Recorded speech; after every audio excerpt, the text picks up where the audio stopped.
a racist is it's not a light thing. Nobody likes to be called a racist, even hardcore real racist.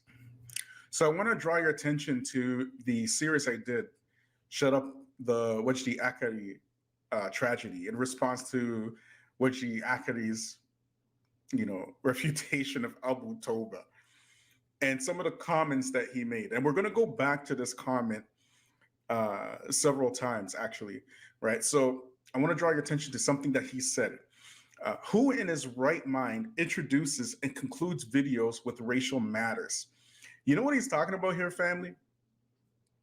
You know, in the beginning of my introduction to these videos where, you hear Malcolm X saying Salaam Alaikum, the beginning, and at the end of the videos, in this particular series, I was using Malcolm X clips at the end of the videos. He's talking about Malcolm X, rahimahullah. Who in his right mind introducing concludes videos with racial matters? He's speaking about Malcolm X. Now, mind you, I did not say anything at all about race until about the fourth video of that series. He's the one who's making it about race specifically. But not only that, this man has the audacity to speak about Malcolm X, and may Allah accept his shahada, and make his deeds heavy on his scale on Yom Qiyamah. Ameen. May Allah have mercy on Al-Hajj al-Malik Shabazz. He's talking about him, okay? This is the guy you trust with teaching you about racism? Also, in the first video, some of my subscribers reacted to blatant racist trope Wajdi said. And he actually had several in his refutation, Abu, but I just put one out. Anyways, one of my subscribers reacted to the racist trope saying, Wajdi just exposed his ignorance and underlying prejudice. And Saajid had a response to the subscribing saying, a lot of people are exposing their underlying prejudice, not Wajdi though. Wow. Somebody gets Saajid a tutu and some pom-poms because that was some high level cheerleading. 2, 4, 6, 8. Who do we appreciate? Yeah, Wajdi. Sorry, I'm not a professional cheerleader like Saajid, but I tried. Anyways, what is this underlying prejudice that Saajid says Wajdi doesn't have? These are his words. If he feels otherwise, please next time use different words so that I don't have to criticize and then you have to reply and we go back and forth playing ping pong. From the beginning, articulate and choose your words. I don't look at, please, if you understand English differently, then don't tell me this is American slang, African American slang. Not only is it a racist trope, but it's one of the oldest racist tropes and very popular racist tropes that somebody can actually say. Said, boy, you give me a situation, you'd have to put me through a simple self-examination. No, stupid. You mean a civil service examination. So at this point, you would think that after seeing your name attached to something like that, that you would apologize, correct? Because it's something that was clearly and blatantly racist, and I do believe that I proved my point. Is that what happened? Is that what happened? You see, I mentioned in part 4A of that same series that I suspected that Wajdi's whole premise was race-based, but I couldn't prove it. So I intentionally put that part in there because I know that my foundational Black subscribers would pick it up immediately and call him out for that, which was exactly the case here, as you plainly saw.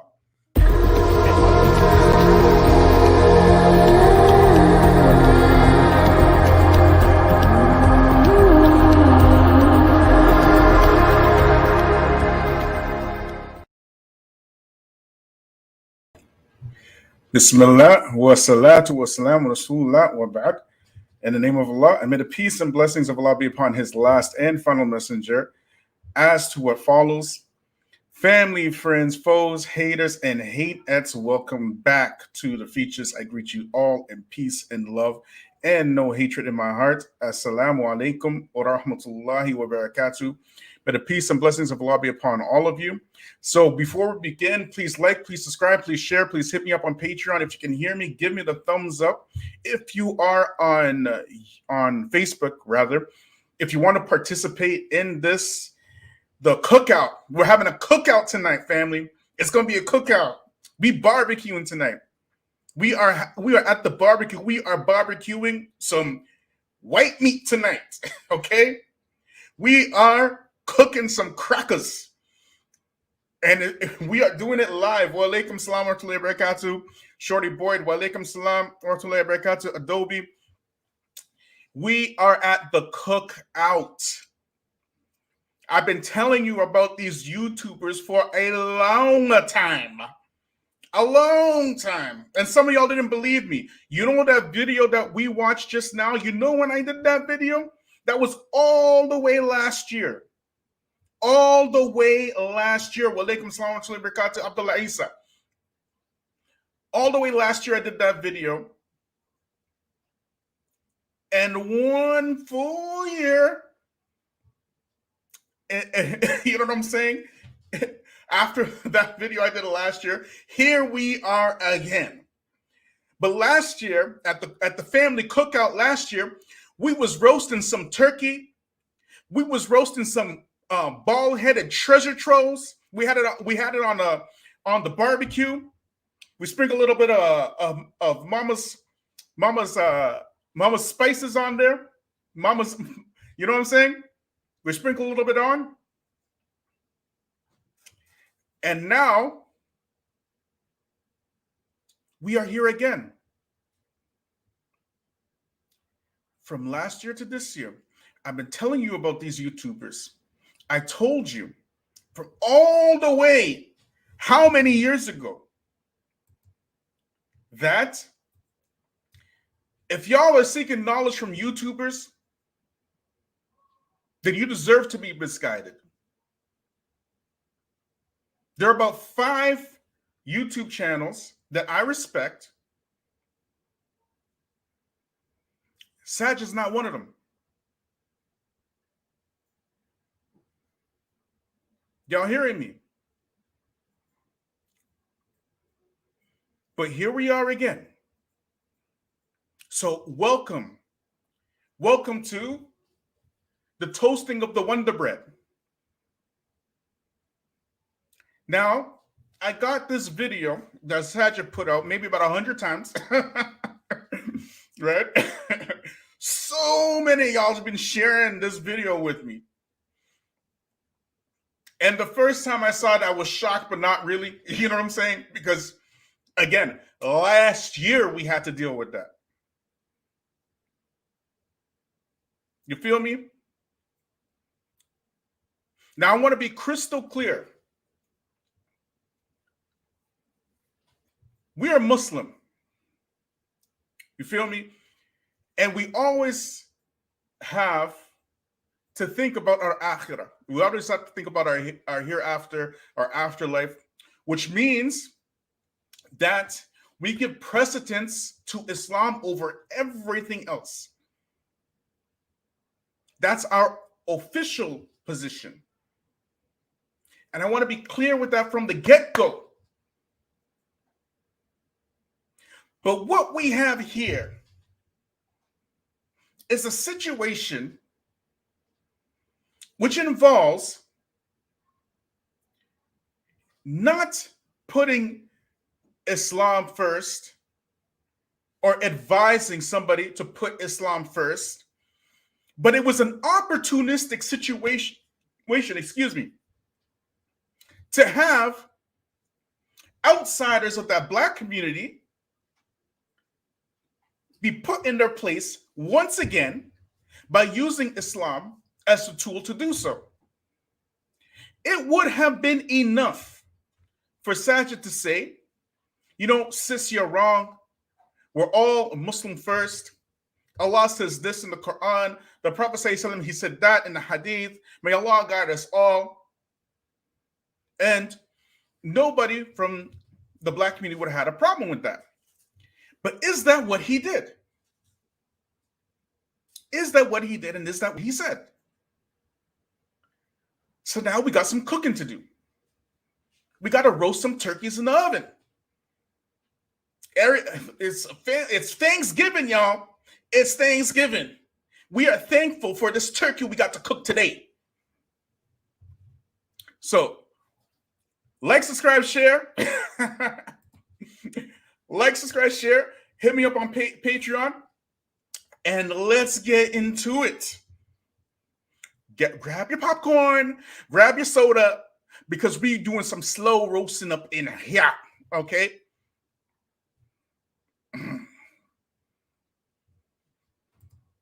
Let's get to this.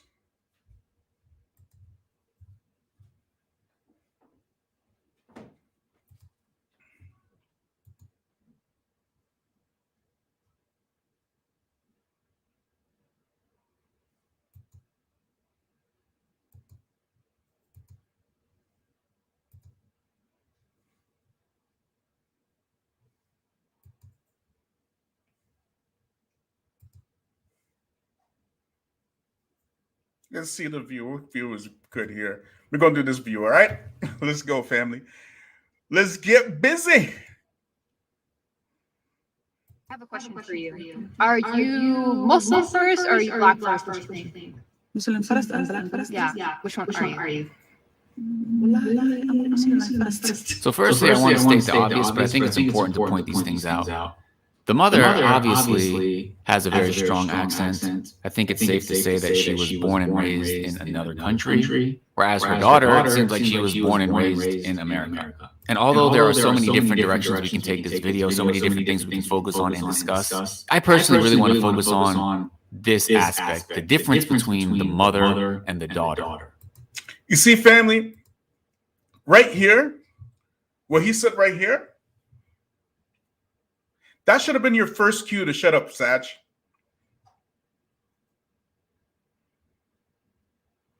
From the time you said that her mother was born and raised in some other country and the daughter was born and raised in America, that should have been your first cue to be quiet. And you would have avoided this roasting. Her mother is very clearly from Somalia, right? Somalia is a very monolithic culture, correct? Everybody in Somalia is Muslim. They all speak the same language. They all have the same culture, the same color. And here, Brother Saajid, and I'm going to play the rest so y'all know it ain't cap. I'm not putting words in his mouth. So before your Saajid lovers come up and say, oh, the brother, please, he's a good brother. We're going to get into all of that, okay? Here he is trying to pigeonhole Somalian culture and experience from Somalia with the American experience. That was your first mistake. Let me ask y'all something. How many white supremacist organizations and politicians do you think are from Somalia, Saj? Do they exist in Somalia? Let me refer to this book again. Are y'all hearing me? Remember this book? Engaging Muslim Students in Public Schools by the brother Michael Abraham. Let's do some reading, y'all. Let's bring some receipts, y'all. Are you ready? I don't think y'all are ready. Let me bring some receipts. We're gonna do this again, okay? Let me grab it. Let me grab what I want to read here.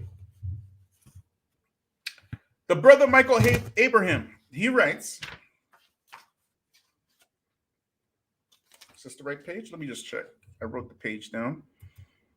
So I don't want to get this messed up.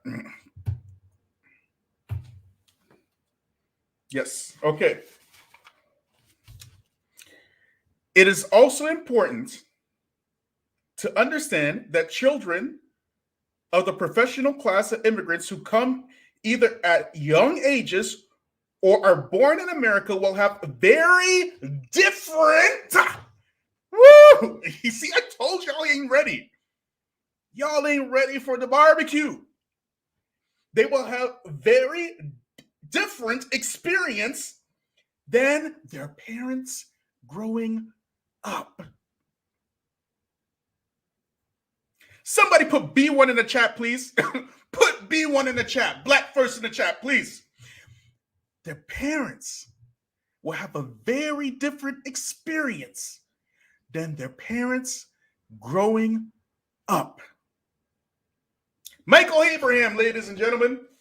You ready to get school, Saajid? Oh, we ain't done. We are not done. Okay? The parents had the benefit of growing up in the home culture and had received to an extent an explicit preparation for how they would conduct themselves living in the West and how they would balance assimilation with their home cultural identity and their values. The younger generation, on the other hand, does not get a fully immersed enculturation into the home country culture. I believe we covered this in the last live we did, how our brothers from East Africa, Somalians particularly, and African society in general, when they come over here, because they're Black, and because the wider society, the Black society, just, we're very accepting of our African brothers and sisters. But we are indoctrinated by the enemy. And we have certain behaviors that are foreign to a natural, organic behavior, which is endemic of lifting people up. We have these foreign, hostile elements in our culture. And our brothers and sisters from Africa, they come to the West and they experience the Black experience. Didn't we talk about this? Is it cap? Am I lying? Am I lying?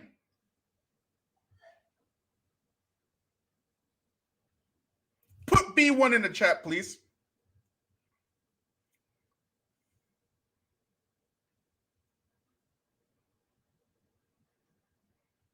But here comes Saajid now, trying to pigeonhole the African experience with the American experience, and we know very well that they are two completely different things.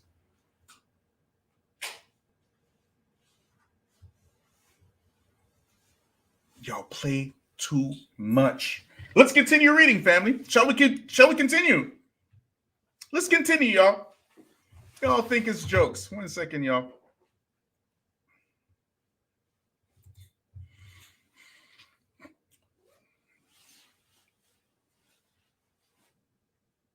I'm going to read a different paragraph so we can move this on. In this sense, the home cultural becomes a hidden baggage that Muslim kids always carry with them.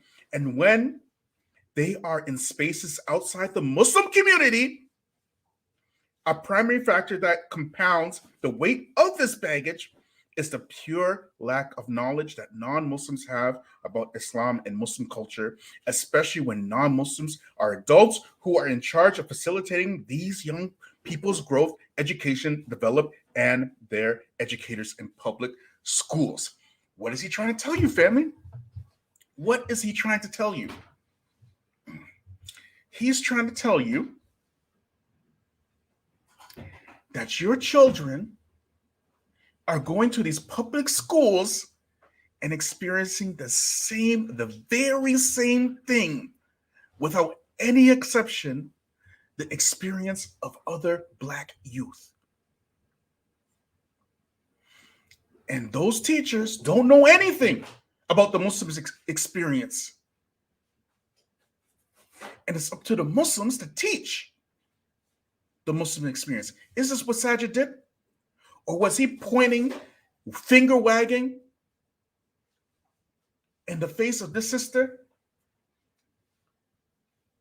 calling her all kinds of stuff. But don't worry, we're getting into all that. Don't worry, Sachi, you gonna watch this. Trust me, you gonna watch this. He gonna watch it. He gonna see it. All right. Let's go, y'all. We ain't done. We ain't done. Let the roasting continue. Jazakallah khair, Sister Tika. Thank you very much. May Allah reward you and multiply it 1,000-fold and remove your sins by it and raise your ranks in Jannah by it as well. Ameen. May Allah forgive you for all your sins. Everybody say Ameen. Let's go. Because when the mother is asked, are you Muslim first or are you black first? It's as if the mother finds it amusing. Like, what kind of question is that? Of course, wallahi, I swear by Allah, I'm Muslim first. It's almost as if this is a nonsensical question. I mean, how can you compare the skin color to being a Muslim?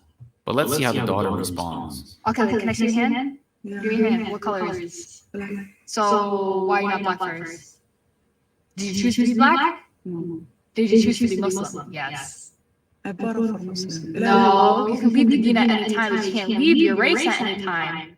So obviously the daughter is trying to prove a point to her mother. And it's important for all of us to keep in mind that the daughter got this information somewhere, right? Family, did you hear that? Did y'all hear that? The daughter is being taught now. This is so crazy. This is insane, ya Juan. This is insane. This is totally insane. Yes, fool. The daughter did get this information from white people. Didn't you just observe that she was a black woman who was raised in America, unlike her mother? You just made that observation, correct? You see, some of y'all so-called Muslims are straight up in denial. But I'm telling you right now, that's not Saajid. He's not in denial. He knows exactly what he's saying, and we're about to prove it. Let's keep watching, y'all.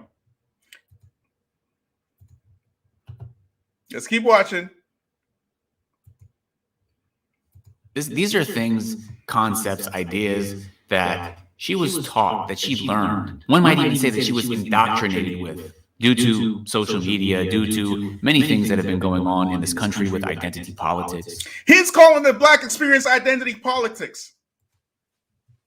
Y'all hearing me? Black family, did anyone indoctrinate you into believing that you were black? Yes or no? Put it in the chat.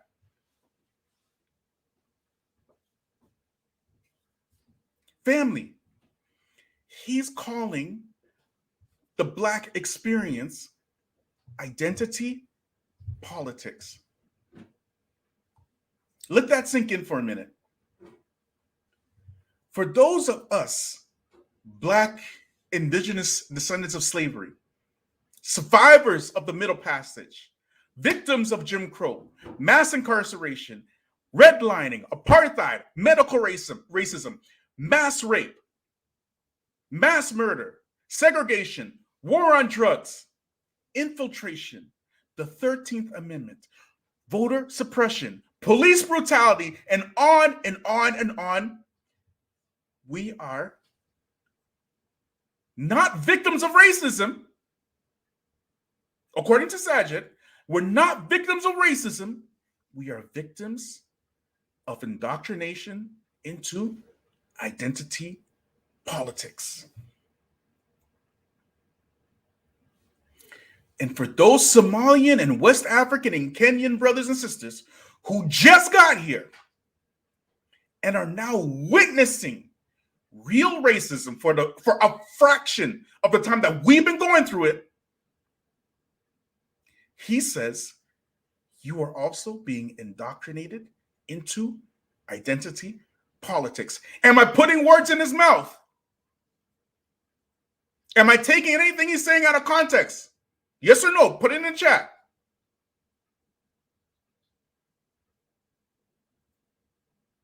But here's the ironic thing, family. We understand that we're Muslim first, correct? We know this. We understand it. We believe it. We understand that Islam is the ticket to Jannah. We get it. But he doesn't call you calling yourself Muslim identity politics. Family, is being Muslim an identity? Yes or no? Put it in the chat. Is being Muslim an identity? Yes or no? Put it in the chat. Please put it in the chat. And not only that, but our political moves made based on your Muslim identity. Put it in the chat. This is insane. This is insane. Might I remind you of the Muslim ban? If you say that political moves are not being made based upon your Islam, might I remind you of the Muslim ban? But what he is saying is that you standing up for your blackness is a type of new age liberalized thing. That's why he classified it as identity politics. You understand? Why is he characterizing being black as indoctrination, not a tangible or historical experience? He doesn't characterize being Muslim, which by the very example, the same example he's giving in the same sentence with identity politics. He doesn't do that. But he characterizes being black with identity politics. Why? Why? It's very simple. Firstly, because you're black and every other people group, particularly from the Muslims, they feel that they can shame you into silence about your black experience. And they make you believe that your oppression doesn't matter. And secondly, because Saajid himself is a closet alt-righter, and we'll get to that in a minute. Don't worry. Just hold tight, right? We'll get to that. He's a closet alt-righter, but keep in mind, only alt-righters, it's only alt-righters that classify the black experience as identity politics. Nobody else does it. And they do this in order to artifice their racist tendencies. Okay? So let's continue, family. Let's continue. Shall we continue? And she seems very confident in her stance. It's almost as if she feels like she understands something that her mother doesn't. Whereas I would say that it's the other way around. It's not that the mother is confused because this concept of being black and identifying as being black over being a Muslim is something that's so complicated and needs to be explained. But to me, it seems more like the mother is confused at, like, why would you make such a comparison? Like, what's going on with my daughter to think that identifying as a skin color is more significant or more important than identifying as a Muslim, by identifying as one that submits to Allah subhanahu wa ta'ala, who is upon proper guidance, who is on the straight path. So what does the daughter do to try to prove her point? She says, "Can I see your hand? What color is this?" The mother says, "Black." And the daughter asks, "So why are you not black first?" And the mother just looks at her, not because like this is too complicated above her head. It's because this doesn't make sense. How does this prove that I should identify with being black over being a Muslim? This is comparing something that's literally skin deep, that's superficial. It's comparing a skin color with the deepest, most important, significant. Okay, fam, we're just going to skip through this. Let's get to another part here. All right. We may come back to that later if we got enough time. 1 second, family. We see we got the Saajid lovers already in here. Already in here saying that, oh yes, I do believe that you taken Saajid's words out of context. No problem. Put the context in if I took it out of context. Let the world see. Let the world see the context, please.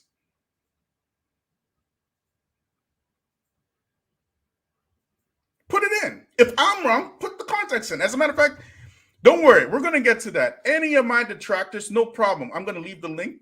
I'll give you time to speak, and you guys can defend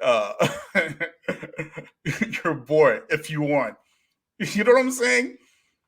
You're not talking to a newcomer here. You know what I'm saying? I'm old school, man. I didn't learn Islam from YouTubers.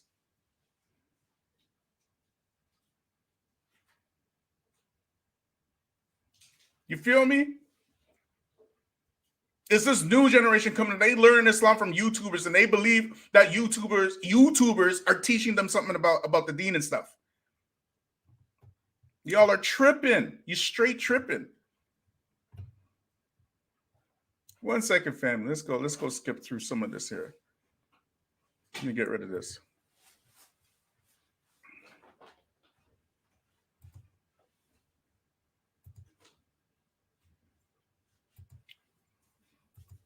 Put the context in the screen, and if I took it out of context, he didn't just legit say that this being black is a part of identity politics. He didn't say that. Then you tell me what he said, and you tell me what he meant. Y'all are tripping because you love your YouTube personality so much. That's what it is.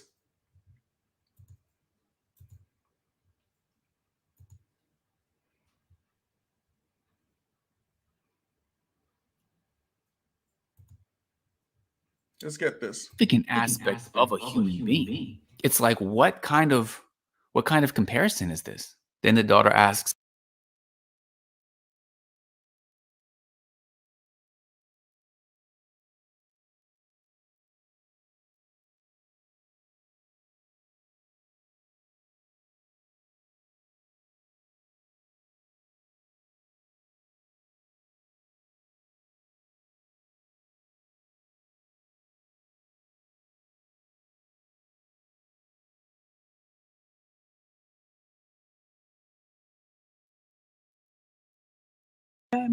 Plus, these non-black Muslim people don't like you. Let's remember that first. Look at the skin. They don't like you. she says, these non-black Muslim people don't like you. Subhanallah.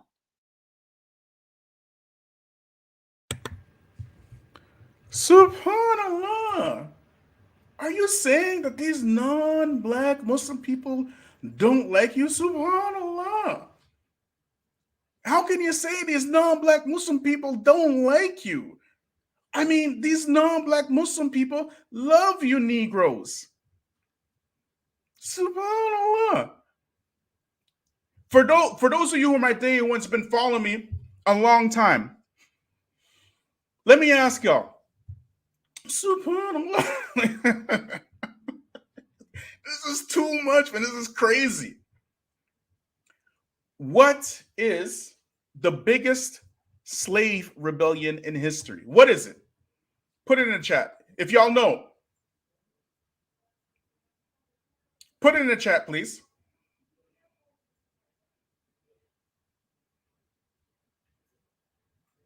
What is the biggest slave rebellion in recorded history?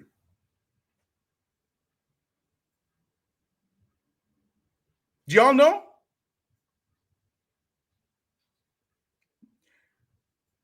Seema, he says the Haitian Revolution. Close, but no. Adobe, the most successful is Haiti. Close, but no. Stono, close, but no.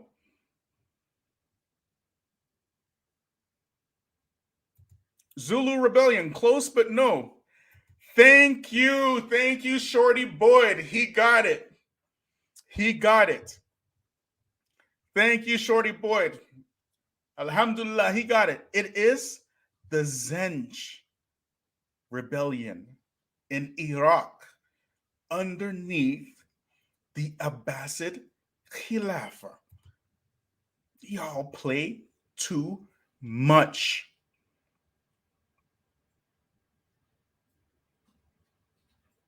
You see this idealistic kumbaya, woe is me. Islam that people are feeding you.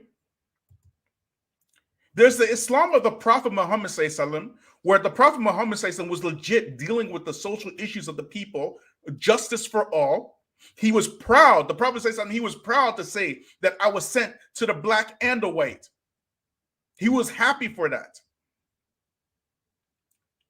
He was proud. The Prophet sallam was happy to give his wealth and his life for the cause of Islam, to bring justice on the earth and spread Tawheed. He was proud of that. But these types, they want you to think that there were never any social issues in Islamic history. There was never any racism amongst the Muslims. You know what I mean? That's what they want you to think. Let me show y'all something, okay? Because y'all think it's cap. You guys might think I'm tripping. I do nothing but receipts up in here. Y'all know anyways. Those of you who are my day ones, because if I don't bring receipts, you're going to think I'm crazy. But because I bring so many receipts, all these guys can do is try to sabotage my channel. That's it. That's all they have the power to do. And that's all they do anyways, all right? Because they can't come with, oh, he took it out of context. He lied here. And no, I said what you said. Did you say this? You know what I mean? Let's look here. Let's look at here, family. This is insane. Freaking sane. And unbelievable. Subhanallah.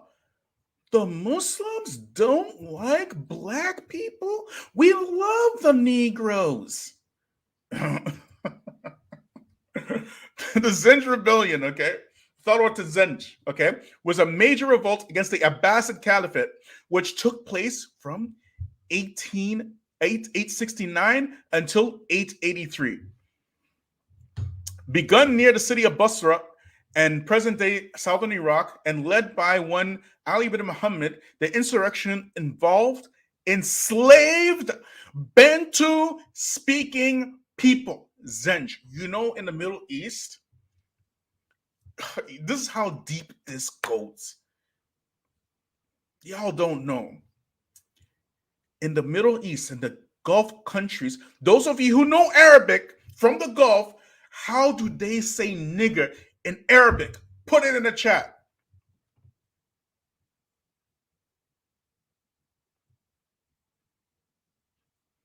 How do they say nigger in Arabic?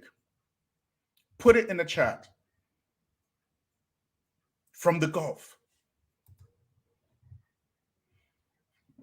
Y'all play too much. Thank you. Thank you, Zenji. You know why? You know why they call you Zenji? It's because of the very same thing we're reading right now. The very same thing.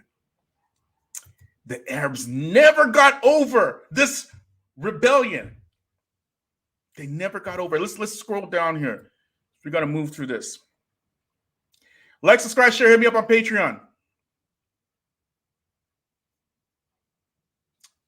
Let's go. Look at this. The number of people killed in the conflict is difficult to estimate. Contemporary writers gave a widely variable figures, and these are considered by modern historians to be gross exaggerations. Of course they are. Al-Mas'udi reported a moderate estimate of 500,000 casualties, though he added clarification that this was empty conjecture. Rigorous calculation and amount of slain is impossible. Does that mean there's small numbers or large numbers? And separately noted that 300,000 were killed at the Battle of Basra. Asuli gave figure of 1,500,000 dead, which was subsequently quoted by multiple sources, while Ibn Taqtaqi provided a high-end number of 2,500,000. Al-Tabri's history contains no comprehensive figures, but the author frequently noted that the number of soldiers killed or injured in individual battles amounts ranging in the hundreds to the thousands. The rebellion greatly, are you listening? The rebellion greatly disrupted economic activity and caused extensive damage to the districts that it took place in. Sources of the revolt describe burnt cities and towns of the seizure of food, where resources of advancing armies, the abandonment of lands, and the cessation of agricultural activity, disruption in the regional trade, and the damaging of bridges and canals, and the name of military exigency. Shortages of basic necessities, such as food and water, at times became severe, and instances of cannibalism are reported to have occurred. Ikhwan, you can go read this yourselves. Let me ask you something. Was this in the beginning of the Islamic Empire or the end? Put it in the chat. Was it in the beginning? We're talking about the Abbasids here. You know, the Abbasids, they never fully recovered from the Zenj rebellion. They never fully recovered from it. And many historians said that this was the cause of the decline of the Abbasid Empire. They were so embarrassed by that. And up until this very day, from 800s, when they want to use epithets for Black people in the Gulf countries, they call you Zenji. I'm a Zenji. I'm a Zenji. Y'all hearing me? I'm not one of these go along to get along Negroes. You know, can't we all just be brothers and da da da da da? And why you have to beg Black people to be brothers with you? Black people have never shown any hostility to any other people group. We don't have any history of it. But going back all the way to the 8th century in Islamic history, you have shown us hostility to the point where the largest slave rebellion in history happened in Iraq, Basra. Was this in the beginning of the Islamic Empire or the end? Put it in the chat. Come on. Let's tell the truth today. Let's tell the truth.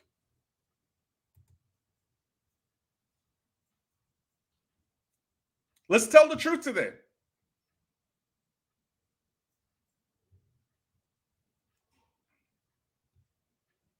Was this in the beginning or was it in the end of the Islamic Empire?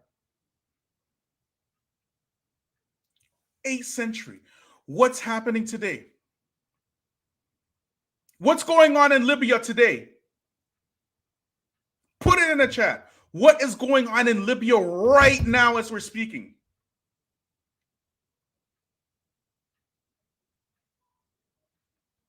Somebody put it in the chat. Tell the truth, shame the devil. Thank you, Shorty Boyd. The Zenj rebellion happened in the beginning of Islam. The Zenj rebellion happened in the beginning of Islam. What's going on in Libya today?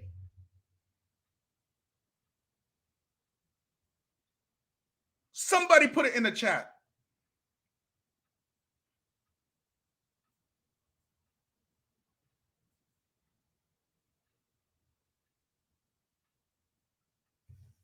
Yes, I know. It's not just Tunisia that's SEMA. It's not Tunisia only. Thank you. Slavery. Not just slavery in Libya. Not just slavery. But kidnapping Muslim women, Black African Muslim women, and forcing them into prostitution. Somebody put B1 in the chat. Somebody put B1 in the chat, please. Y'all think it's jokes. SubhanAllah. We love the Negroes. SubhanAllah. Like, what is you talking about? What world do you live in? From all the way to the 8th century in the Islamic world to all the way in 2021 in the Islamic world, Black people are facing the worst kind of racism from the people that Saajid says loves us so much.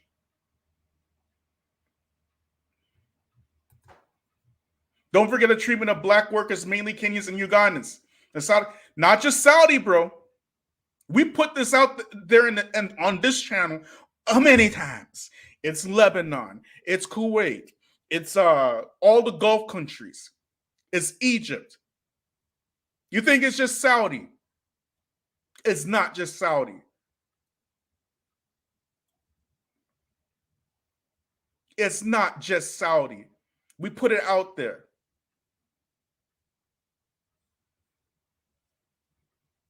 But we aren't supposed to say anything.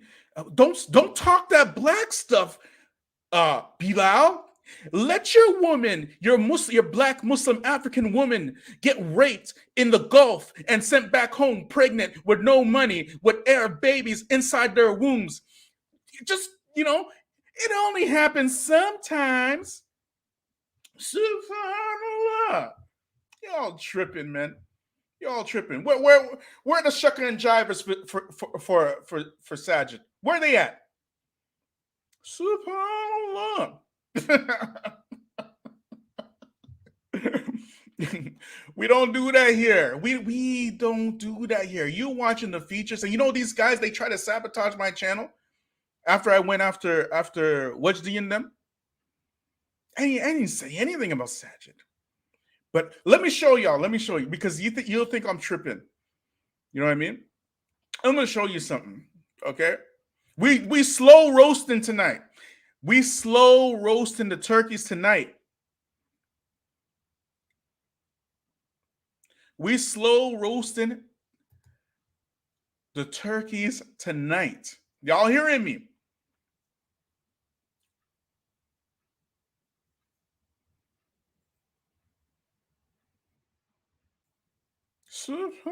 Sorry, man. That was just crazy.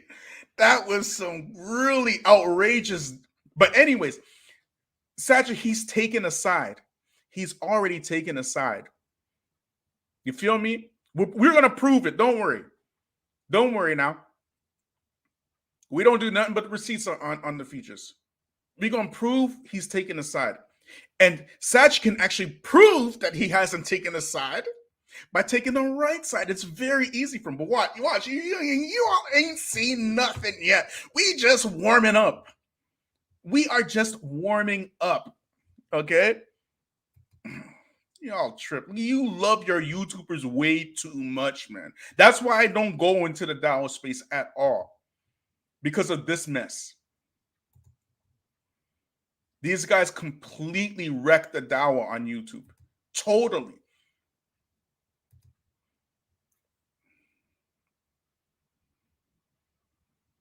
One second, y'all. Let me try to find it. You don't think I'm tripping. Oh, since we're on the subject of the Muslims love the Negroes so much, since we're on this subject, y'all, let me show y'all something. Let me show you something. Let me show you something.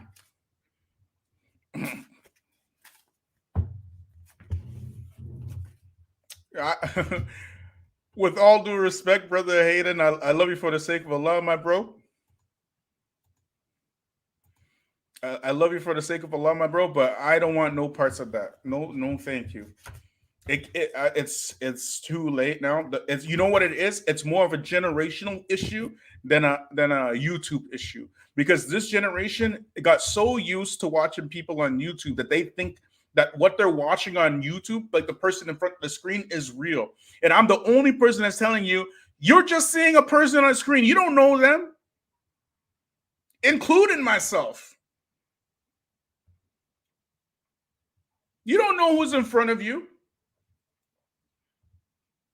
All these transactional relationships, you please explain to me how all of these so-called Salafis, so many so-called Salafis are working with Daniel Hakikachu. How does that even work? How is that even a thing? They have all this talk. Don't sit with Ahlul Bidah. Don't, don't, take knowledge from Ahlul Bidah. All the time, seek authentic knowledge, get the authentic Quran and the Sunnah with the Fahm Salaf, and so many of these so-called Salafis who are saying that, working with Daniel Hakikachu. I learned my Akida from an Ashri Maturidi Sufi, Daniel Hakikachu. Yes, I signed off on Hizb Tahrir, Daniel Hakikachu. Anything alt-right, I believe in it, Daniel Hakikachu. The whatchamacallit, Saudi is a kafir or whatever state, Daniel Hakikachu, whatever he's saying. That Daniel Hakikachu? You were with him? Why do you think that is? Why? You think Daniel Hakikachu got knowledge?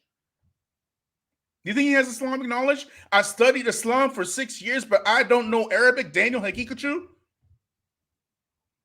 Why do you think they do that?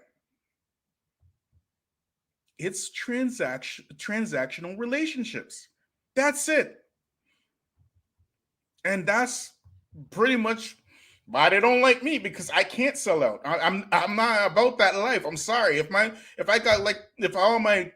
I love all my supporters. Wallahi, I'll make dua for you. And you hear me making dua for you anyways. I love you all. You know what I mean? Wallahi, I love you, And may Allah reward you all. I mean, you know what I'm saying? But I'm not the type that will sell out my principles for my channel. I'm not like that. I can't do it. I just can't. When those guys were sabotaging my channel, I lost a lot of subscribers, a lot. And I kept making video after video, and they kept sabotaging and I didn't care. I'm keeping my integrity intact. Now, a whole year later, you get to see who has integrity and who doesn't. Thank you, Jandra. B1. Thank you. B1. B1's in the chat, people. Anyways, I want to go back to the brother's book, Engaging Muslim Students in Public Schools. We slow roasting today.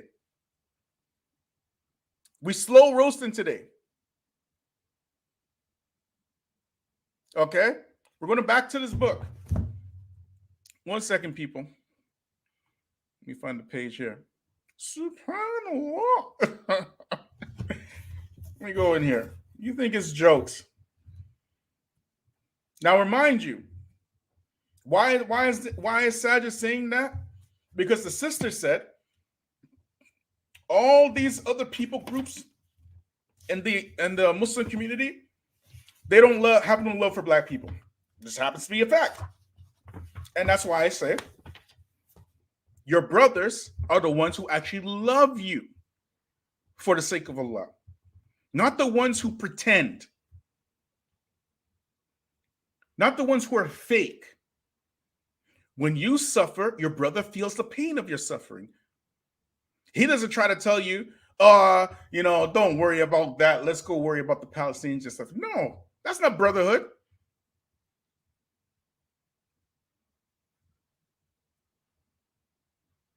What kind of brotherhood is that? The brother sees you in pain, sees your people in pain, and still, to put out the fire that you're on, he pours gasoline on it And when you tell him you're pouring gasoline on a fire, he pisses on you to try to put that fire out. What kind of brotherhood is that? We don't keep your brotherhood. Just keep it. We don't need it. You got to be tripping. Engaging Muslim students in public schools. Let's read. South Asians have been classed as Hindus from 1920 to 1940, and then later as white with the reformation of immigration laws in 1950s, until being classed as Asian under racial categories used today by the federal government for the census, which were essentially established in 1978. Those same racial categories place Arabs under the category of white. Are y'all hearing me? This has caused almost all Arabs, Muslims or otherwise, since the 1970s to consistently have an experience of being classed as white. And who's telling you? SubhanAllah.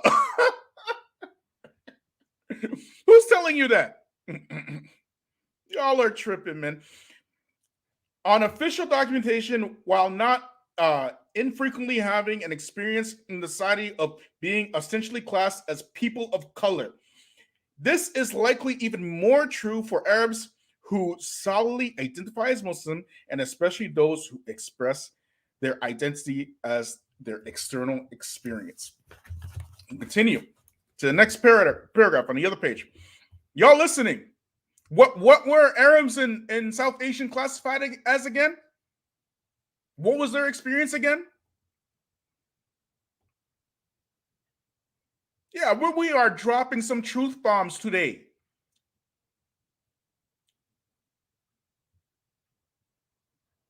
We a damn break. You must be tripping. This is one reason why the early 20th century saw Arabs advocating for themselves in court cases to be classed as white. What were the Arabs trying to classify themselves as? While in the end of the 20th century sees them petitioning the federal government to be given their own classification under the census so as not to be classed as white from 1997 to 2019. Why do you think that is? Why do you think that is? Oh my gosh. Anyways, let's listen, y'all. The influx of the newer immigrant Muslims that came into the ethnic populations by the late 1990s changed the way for ethnic terms as racial identity markers in the American society related to the society at large. Interestingly, in 1997, the federal government denied the Arab American community's position. Oh, you guys aren't ready for this. You are so not ready for this. You're not ready, man. Oh my goodness. The federal government denied the Arab American community's petition to be classed as a racial minority, and again in 2017, due to their findings that the Arabs were on average of higher social economic status than ethnic European whites. Do you know why? After being classified as white, the Arabs decided, you know what? Let's be ethnic minorities. Do you know why that is? What do you think the reason is?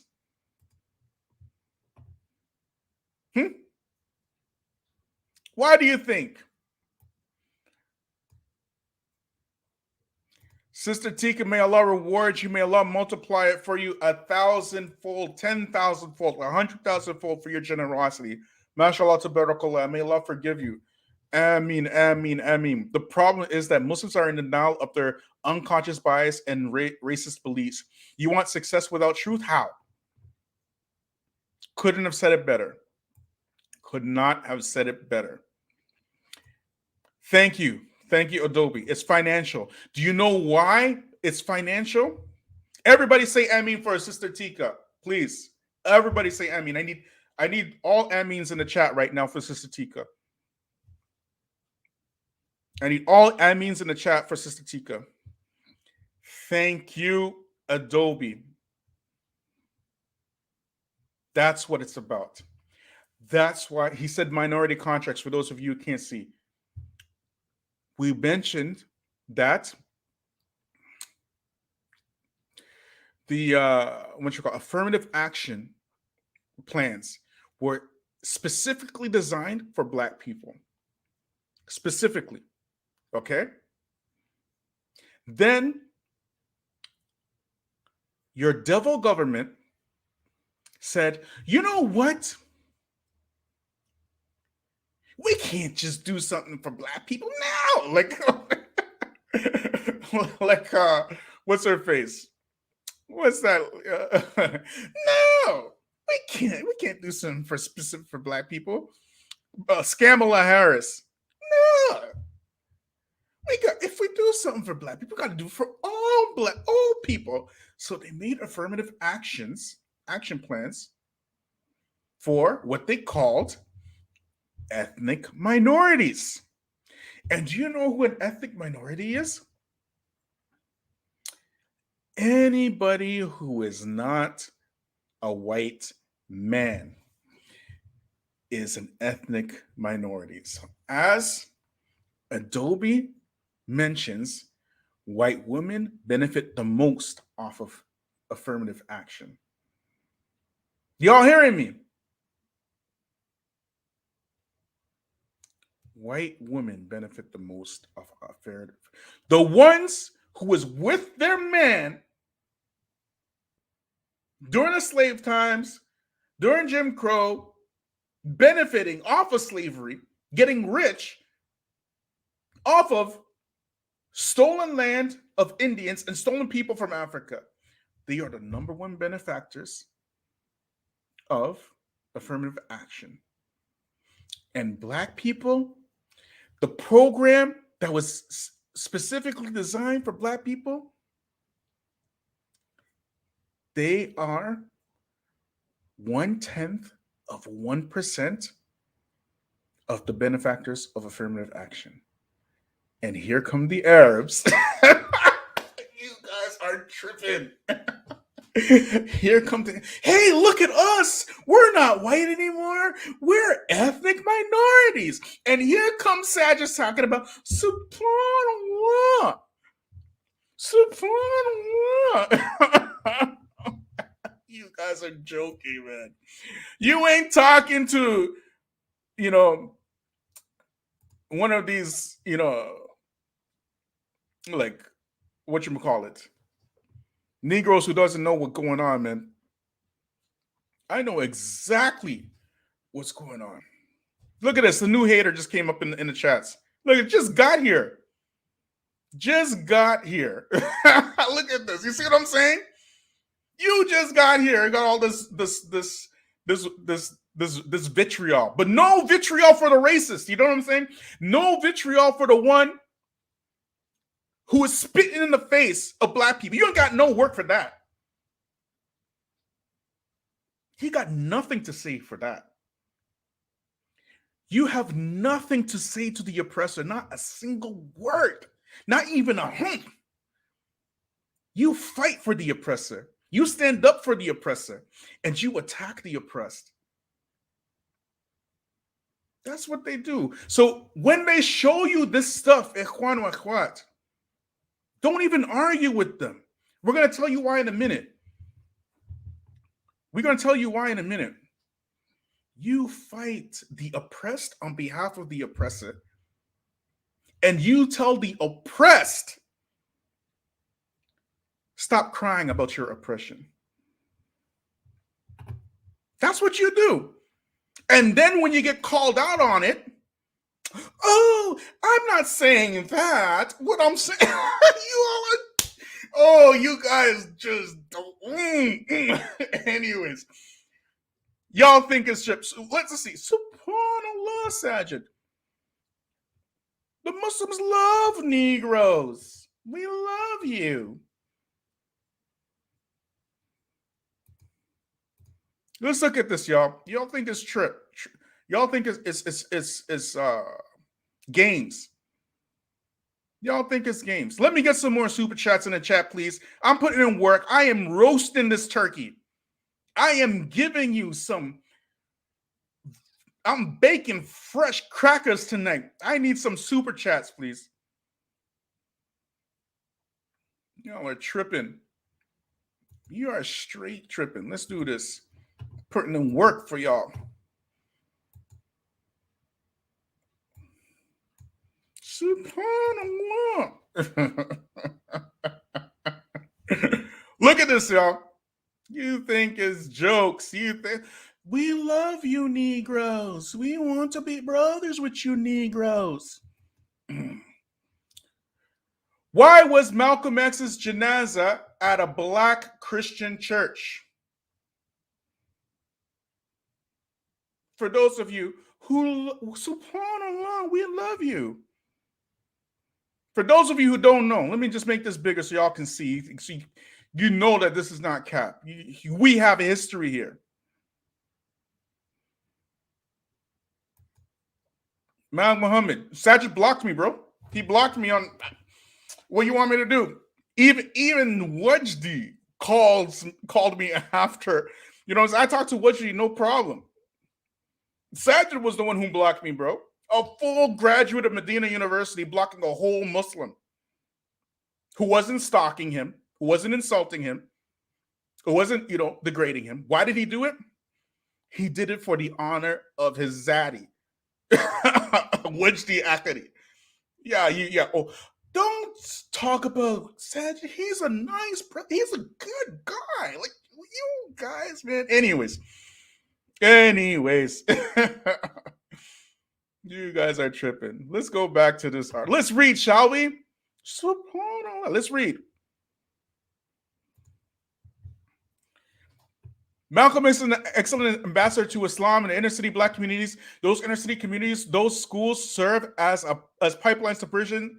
Those inner city black communities. By the way, this article is on the Black Dawah Networks if y'all want to see it.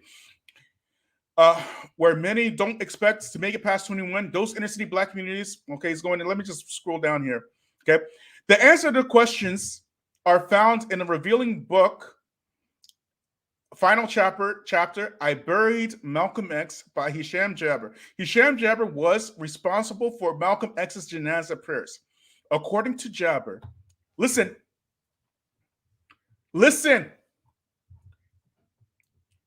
immigrant Muslims were looking for excuses not to attend in Malcolm X's janazah.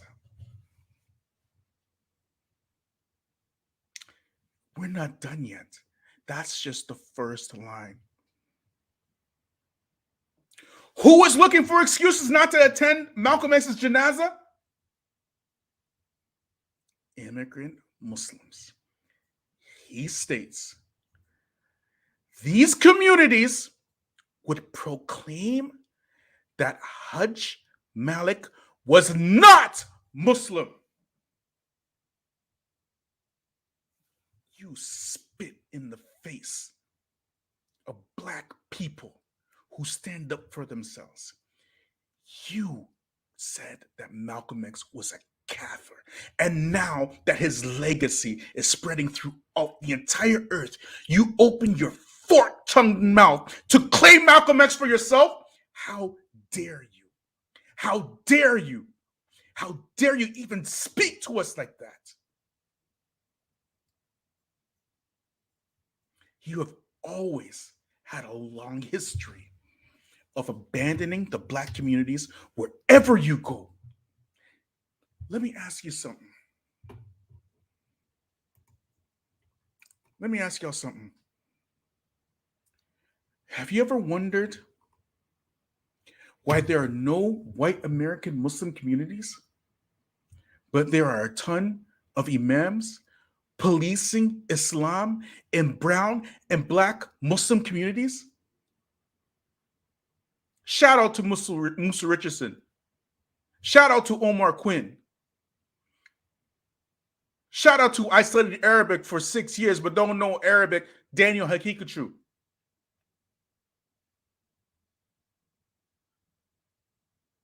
Daniel Hakikachu himself trying to claim Malcolm X.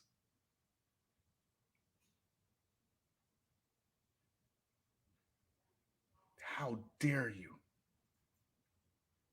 You think you are worthy to wag your crap stained fingers that have been up the cracks of your white zaddies' butts at us? You think you're going to teach us a lesson about racism? Is that what you believe? And then, not only that, but make it a religious duty that we do not talk about Black issues. And you couldn't even attend Malcolm X's funeral? I told y'all you ain't ready. I told y'all you ain't ready. Where's my super chats? You think I'm playing with you?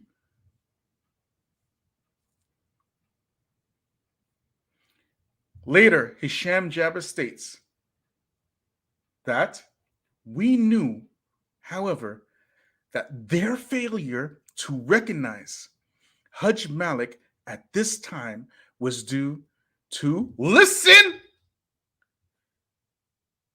the United States restrictions on their activities and their blatant cowardice. You are brave. You're very brave in the face of Black people, the face of the weak, the poor, the oppressed, the downtrodden. You're very brave in front of our faces. But you have no bravado in the face of your white zaddies because you're cowards. That's the truth. That's why Saajid prefers the company of somebody like Daniel Hikikachu, blatant racist, blatant alt-righter, never called him a racist. And don't think he doesn't. He knows very well. He watched my videos, trust me. He knows. He ain't got no work for him. But some obscure, unknown Somalian Muslima hijabiya, he got all this work for her. Because they want the system to keep working exactly how it is. Yes, Salaam. Yes, Salaam.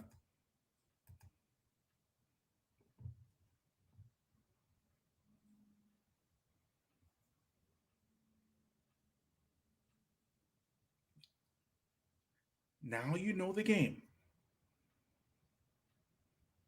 Family, I've been going for a while, so I want to get some people up in here. I'm going to put the link inside. So any of you detractors, if you're still there, come on down. Let's talk about it. Let's talk about it.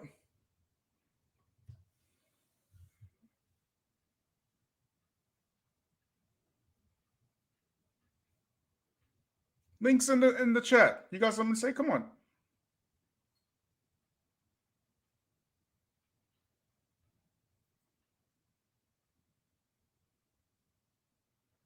Anyways, Subhanallah.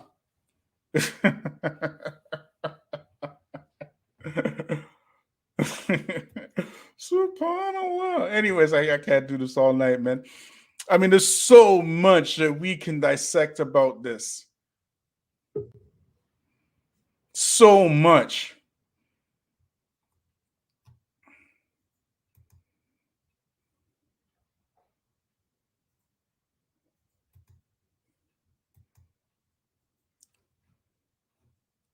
One second, family.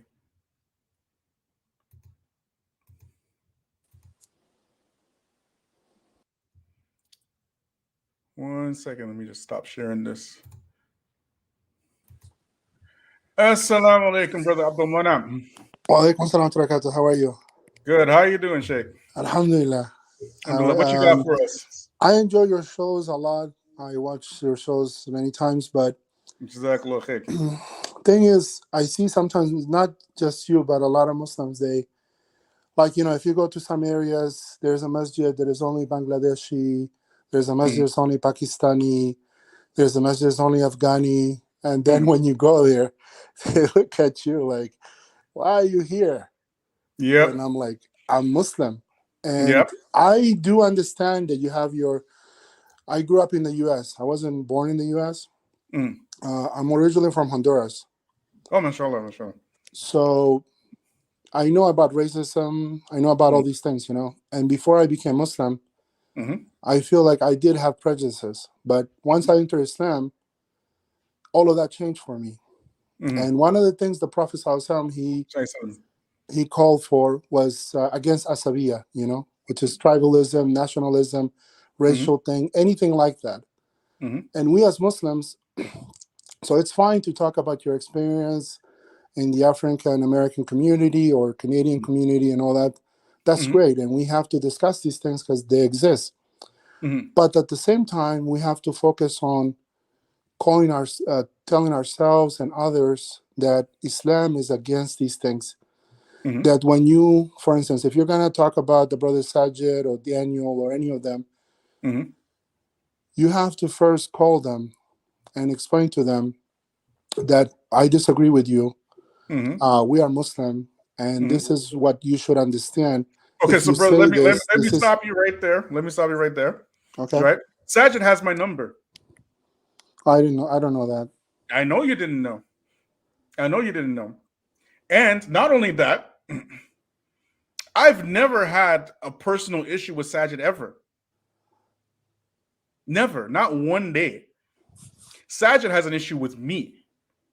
And do you know why Saajid has an issue with me? Why?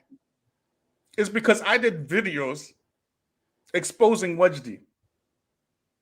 And Saajid, a graduate of Medina University, a whole graduate, because I made videos about Wajdi, came to my channel, tried to sabotage the channel, okay, and blocked me on the phone. So all of this stuff, okay, that y'all are talking, I know you don't know, right? But this is the issue with Muslims. It's a wider issue. It's intellectual laziness. You think YouTube is real. It's not. YouTube is a virtual world. Saajid is a very talented YouTuber. Very talented. Which is why he chose relationships with people like Daniel, because he knows very well what Daniel's about. As a matter of fact, Saajid was the one who told me. I didn't know what Daniel was about, right? I'm like you know what I mean? Like you just give your brothers a husnul done, and whatnot. You give your brothers a husnul done until they show their true colors. I didn't know what he was about. Like Yasser Qadhi. Yasser Qadhi is an example of that. Yeah, but see, that's the problem. The problem is, if you want Islamic knowledge, why are you going on YouTube to get it? Oh no, I don't take Islamic knowledge from anybody. Alhamdulillah. I've heard you talk about your past, like how you came along. I think you were from the 90s, right? You became Muslim? Yeah. Yeah, and how it was in the beginning. Let me just finish, bro. Let me just finish, because we got some brothers in the back here, right? But Saajid can call me anytime. I'm not going to refuse his call. I never refused anybody's, especially for me. What you see is what you get. This is how I really am in real life, okay? Like anybody who knows me knows this is me, because I'm old school. I don't have to fake for a camera. You feel me? And that's why I don't have these trains like I can do whatchamacallit, I can just bow down and sell out and buck dance and break dance and you know what I'm saying for views on YouTube. I can do all that. I can just be quiet and Wudgy's a great guy, and Saajid is a great guy. I can do all of that. But why? Because I prefer my integrity over these transactional relationships. And for me, for the most part, I don't honestly, even though people like when I refute people, I don't do it like that. I just don't. I've refuted maybe a handful of people, but because I'm so thorough, people just like it. You know what I mean? And No, the Muslims in general, they love a train wreck, and I don't want to be involved with. But this right here, where Saajid, he overstepped his bounds. Where are the people talking to Saajid, talking about how can you say that the Black experience is whatchamacallit, identity? How are you saying that? Like how? Nobody's gonna check him on that. You know what I'm saying? How are you gonna go to a Black Muslim Somali sister who made a mistake? No doubt she made a mistake. No doubt. We're supposed to take Islam first because Islam is what's gonna get us into Jannah, not our race. Not Islam first, only Islam. Yeah, Islam is going to get us to Jannah, but how are you going to take that and say that what she said is racist, bro? Racist. If I say, for example, I'm Black first, if I say, just for example, is that racist? No, it's not racist, but it's not an Islamic thing. He said it was racist. Yeah, no, but it's not an Islamic thing because, like, again, as I said, look, I am a mixed person. Mm-hmm. So I was born in Honduras, and so I have African in me. I have Native. I have Spanish, and like Iberian from the Iberian Peninsula, and I have Middle Eastern, as well. So and I have actually my father was a Christian Orthodox Palestinian. So I'm against those people that call for Palestine because if we're going to call for something across the board, it has to be all over the world that we want the Ummah. We want Islam to be ruled by it and not by nationalistic. And that's the problems that we have. And that's what I'm saying. Like, I agree for you 30 to more check seconds, people. bro, then I got to go to the next one.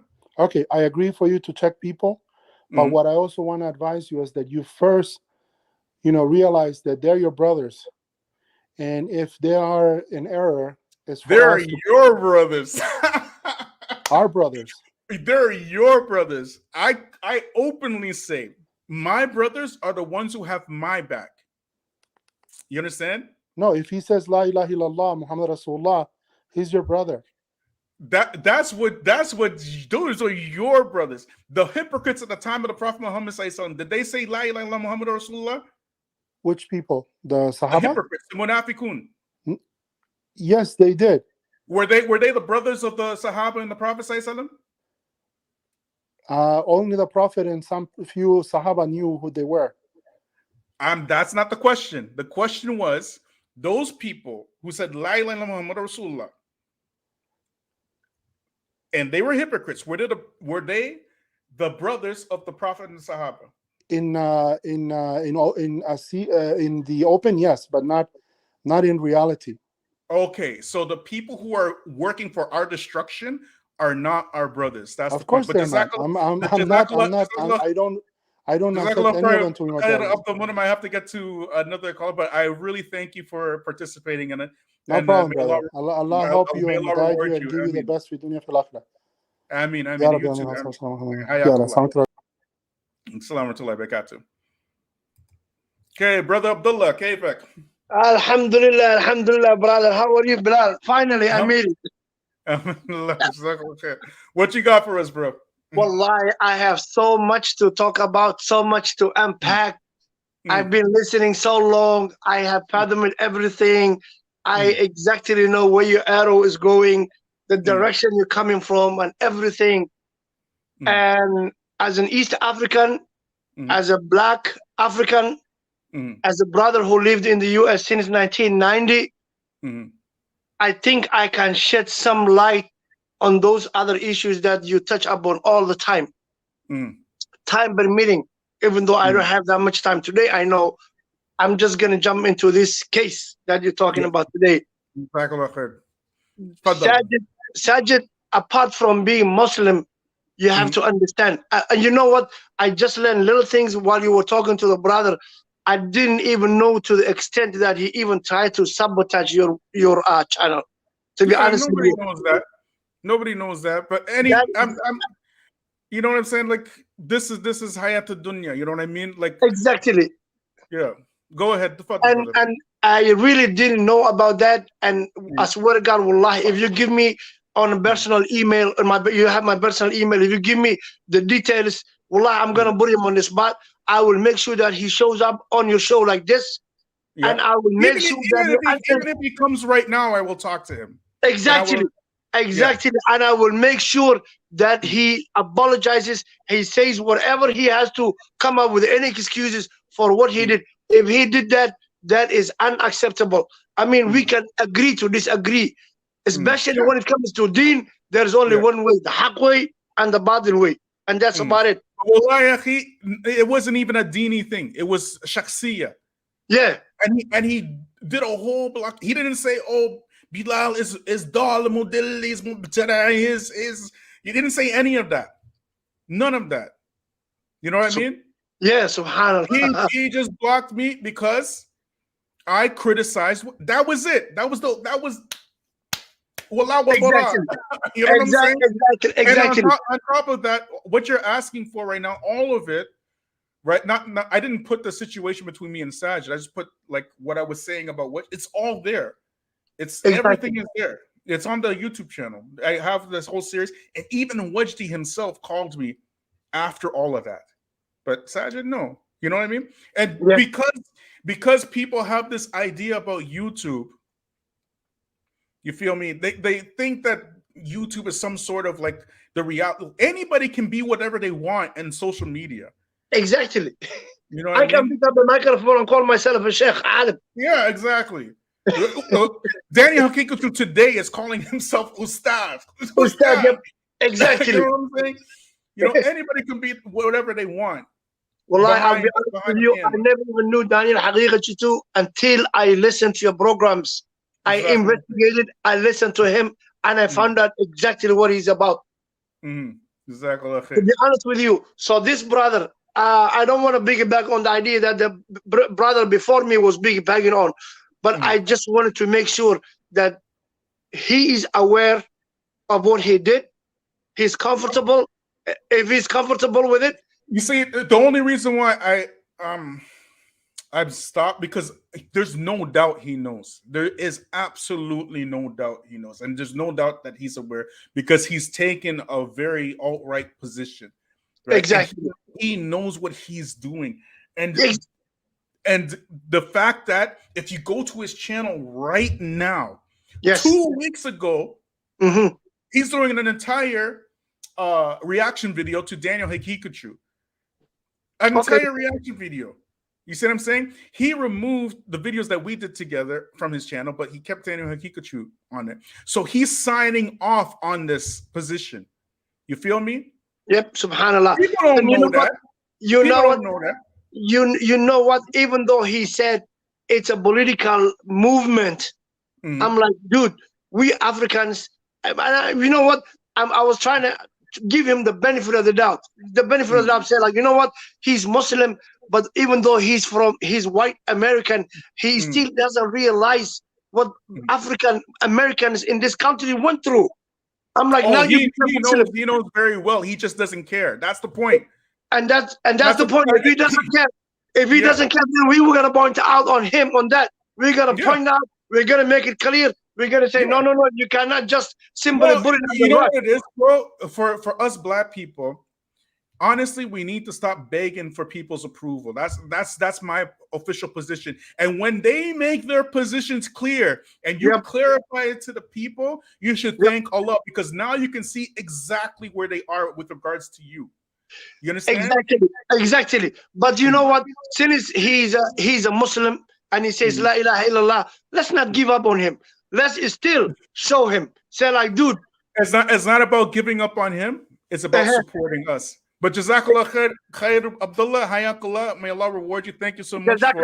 I'm gonna talk about other issues too some other time about we Africans coming to here. I was reading a guy who was saying they come here and they get like our benefits and all that stuff, and I'm like, dude, no, we are on the same boat. When I came here, that's when I realized I was black. To be honest with you. There you go. There you go. When I got here, I realized I was black. I was real black African. When I got here, before that, you can't experience that. How are you going to experience that with Somalia when everybody around you is Somalian? You know what I mean? You're not experiencing no racism in Somalia. You got to come over here. There is none. We hear about it. We hear about history that the Italians colonized, and we see the remnants of it. But when you get here, that's when you realize, you go like, wait a second. But thank you so much, Brother Abdullah. I have to go to the other callers now, but I thank you so much for participating. Allah reward you and bless you. I mean, Jazakallah khair. Keep up what you're doing. You are on the right track. Make sure that our rights are not stepped on in any manner or any way. Jazakallah khair. Hayakallah. May Allah reward you. Jazakallah khair. Assalamu alaikum. Wa alaikum assalam wa barakatuh. Brother Abu Bara. Assalamu alaikum. Wa alaikum assalam wa barakatuh. What you got for us, bro? Oh man, you hit the hammer on the nail. Oh, I wasn't even finished, bro. I had, but it's just taking too long. You know what I mean? But there's not gonna be a part two, Sheikh. There's not. I just want this one and done. You feel me? Anybody who wants to buck dance and break dance for But I want to add I just wanted to add a few things. Go ahead, Sheikh. The attitude of Saajid is what we call benign neglect. Yeah. And when the brother might say, well, we can't say that Saajid is racist, right? Some people might say the proper word is suspect racist, right? But why I want to bring the point is when we have people who are passive racists from whites and they don't know that they're racist and they might be a passive racist, when they get with that aggressive racist white person, that passive white person who's racist, he start taking up the impression of the aggressive racist. Now with Saajid, when he started out on YouTube many years ago, right? He used to talk about Sheikh Tahir White. He used to talk about Muhammad Munir. Now it's all about the platform of Daniel Hachikachu, who is not a scholar. He's not a student of knowledge. He has many errors. And for Saajid, who is a student of knowledge, who is a graduate from an Islamic university, I have to say to Saajid, why are you taking as a peer or a mentor in the same platform and methodology of Daniel Hachikachu, who openly on his, I didn't know about Daniel Hachikachu racism side until you showed me personally. You showed me his post about what he said about George Floyd. He said George Floyd didn't die by the police putting his knee on his neck. He said George Floyd's died by what? By drugs. No, brother, that's not so. That's just a tip of the iceberg of what Daniel Hachikachu said. He put one on a couple of days ago about Kyle Rittenhouse. How Kyle Rittenhouse is just now defending yourself is a crime. You know what I'm saying? My thing is, Daniel Hachikachu does not know an alt-right position that he doesn't agree with. But my thing was, doesn't know a Trump policy that he doesn't agree with, including the Muslim ban. Daniel Hachikachu. But my thing with Saajid, because he's a graduate from Islamic University of Medina, how can somebody who's a graduate from Islamic University following a racist?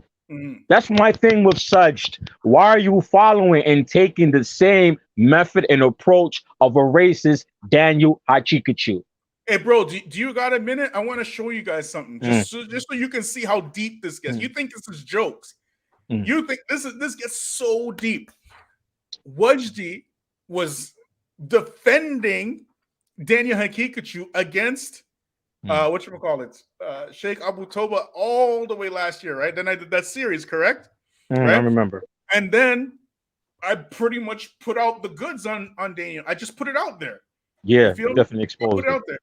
I want to show you some. Just stay with me for a minute. Everybody watch now. Everybody watch. Right? You think it's jokes. You think this Dawah game is like gangland, bro. It's like straight gangland. Watch this now. Watch. You think these people are not playing around. It's y'all who are playing around. 1 second, bro. I'm going to show you something. Like, subscribe, share me up on Patreon. You guys, where are my super chats? Where they at? So while you're looking for it to show it, another thing about Saajid, right? That statement he said about, being Muslim first, right?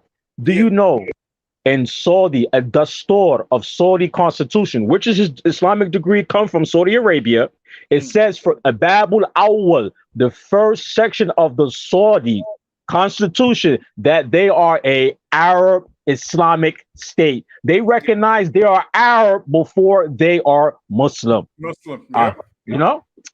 Yep. I want to see this video. Yeah, so watch this, y'all.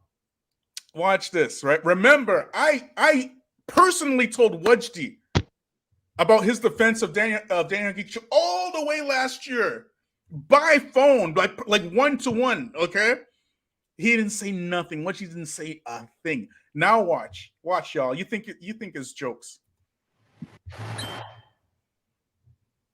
And I think there was a podcast between a couple of brothers. One second. Let me just rewind. Some issues, namely,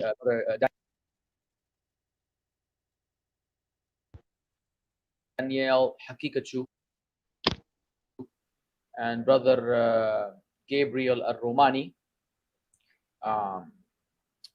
Brother Daniel has a lot of good to offer in this regard, but has some serious issues when it comes to takfir and when it comes to the Muslim rulers and when it comes to the methodology of Ahl Sunnah wal Jama'ah in dealing with those subjects. And it is my duty to make that clear, because I have defended him in the past. Now it's his duty. Occasions in the context of the Yaqeen Institute dilemma with Tahir White and so on and so forth. And while I defended him, and I continue to defend him in certain areas of his unapologetic approach to da'wah, or to uphold the Muslim legislation, and being a promoter of that, being proud of that, does not shy away from confrontation with atheists and with feminists and so on and so forth. That's something that is absolutely needed, absolutely praiseworthy, absolutely beautiful, and I respect him abundantly for that.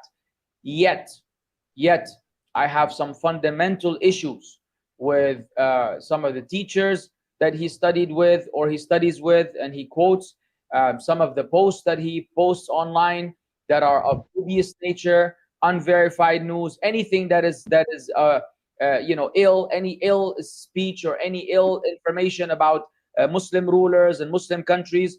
He's very hasty in putting that out to the public. Sometimes he apologizes when he's told multiple times of multiple people, "Yo, that's not even true." And sometimes he doesn't. Sometimes he keeps it up. He gives a little explanation or disclaimer, and he insists on these abhorrent, erroneous posts and decisions he has against Muslim rulership. I've had private discussions with him on subject, which were not fruitful, nor were they completed. They're still ongoing, but we're both busy actually in different ways, so we haven't been able to. It's one of those things that you need to have a private conversation with someone like. Y'all can watch that later, but here's a couple of caveats, bro. First of all, I personally told this guy, and notice how he said he talked to Daniel Hakikachu privately, right? And I talked to him many times and advised him many times in private. He wants to show this persona that he's following the sunnah of advising in private first before going in public. Ask him how many times did he talk to Abu Toba before he did that stuff? Ask him. I hear you. You know what I mean? I hear you. Ask Double him. standard. You know what I'm saying? Double standard for sure. Double see? standard. Yes. But not only that, he went and he said, Abu Toba, what about Akida? What about Akida? I told this man. Daniel Hakikachu Daniel Hakikachu said his teacher is an Ashari Maturidi Sufi in Akida, and y'all ain't got no work for that. And all these Salafi brothers are still following him and still bringing him on their channel. Yeah, including Saajid himself. And and they know. It's not that Saajid, they know 100%. They know. and then Saajid, on top of that, he has videos where he's talking about this white non-Muslim will have all these Muslim followers, and he's saying why are the Muslims following him, and he's recognizing that because it's related to inferiority complex, right? Yeah, yeah. He recognized that, but when it comes to his issue about the black people's issue, he can't see this. Yeah. The black people experience, he can't see this. That's what I'm saying. When the person is suspect racist, maybe a passive racist, don't know who he is. When they get with the aggressive racist person, that passive racist, he becomes a blatant racist. Another example of that is Donald Trump. Donald Trump, before he was president, he just a passive racist. When he got in office and he put around him all them white racists, then you see Trump turn into now an aggressive racist when he put all the people around him in his administration that are aggressive racists. Let me show you something since you mentioned Donald Trump, right? You think this is jokes. Y'all think I'm tripping.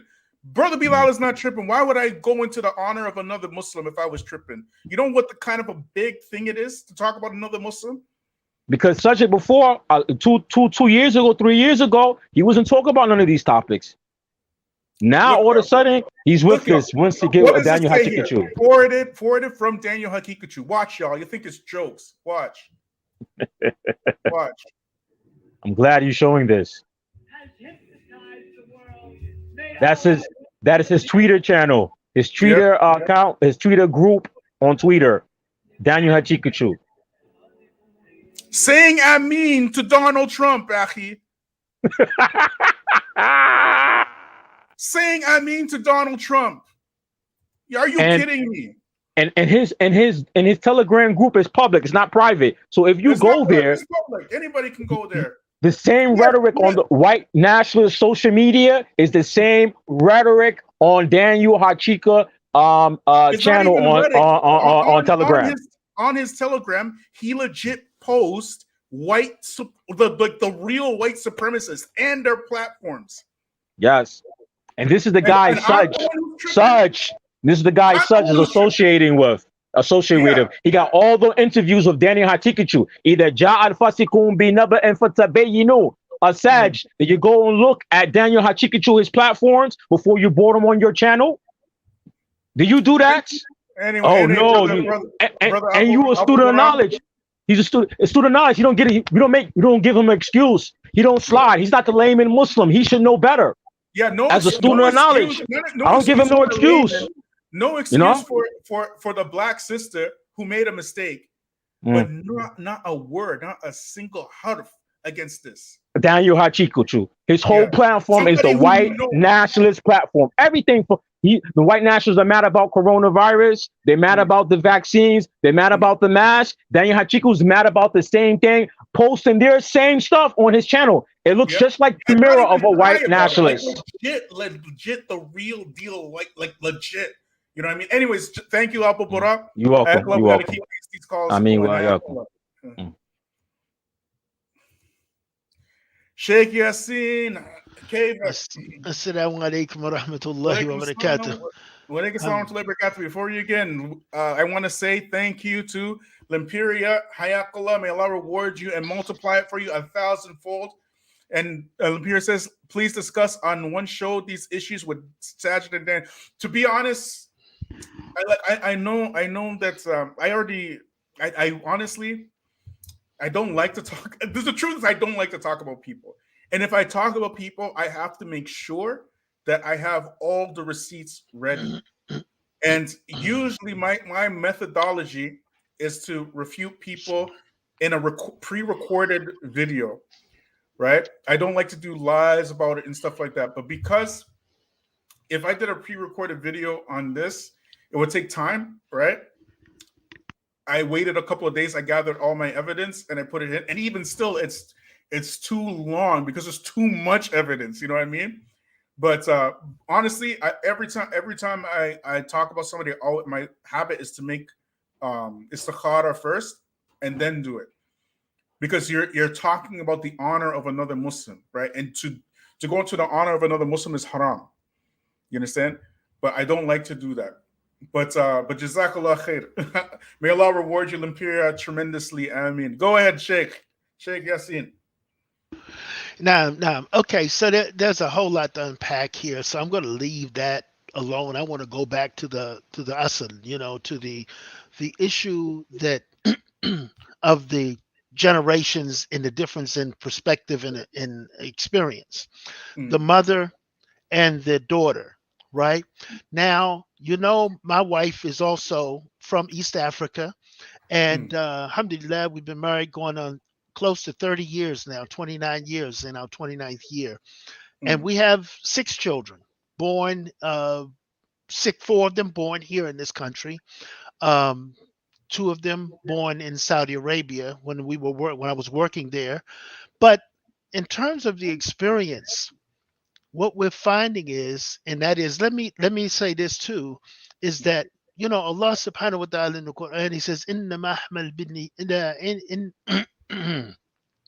إِنَّمَا مُؤْمِنُونَ الْإِخْوَةُ, that verily the believers are brothers. And that is an exclusivity, a statement of exclusivity, meaning we don't have any other brothers. That is from but we also notice that the companions of the Messenger of Allah sallallahu alaihi wasallam, they were all, they treated each other as brothers. There was, and we know also about. So what I really want to say is that what I find here in America is that, and I come from, believe me, as I always say, I'm a 50s baby and a 60s child. I actually remember seeing Malcolm X. My dad put me on his shoulders, and I watched him over the crowd when Malcolm. I don't even know where we were. I was about 5 or 6. I also came through the this door of black nationalism. In 1966 and 67, I was associated with the so-called Nation of Islam, the NOI, right? I went to school there for 4 years, right here in Washington, D.C.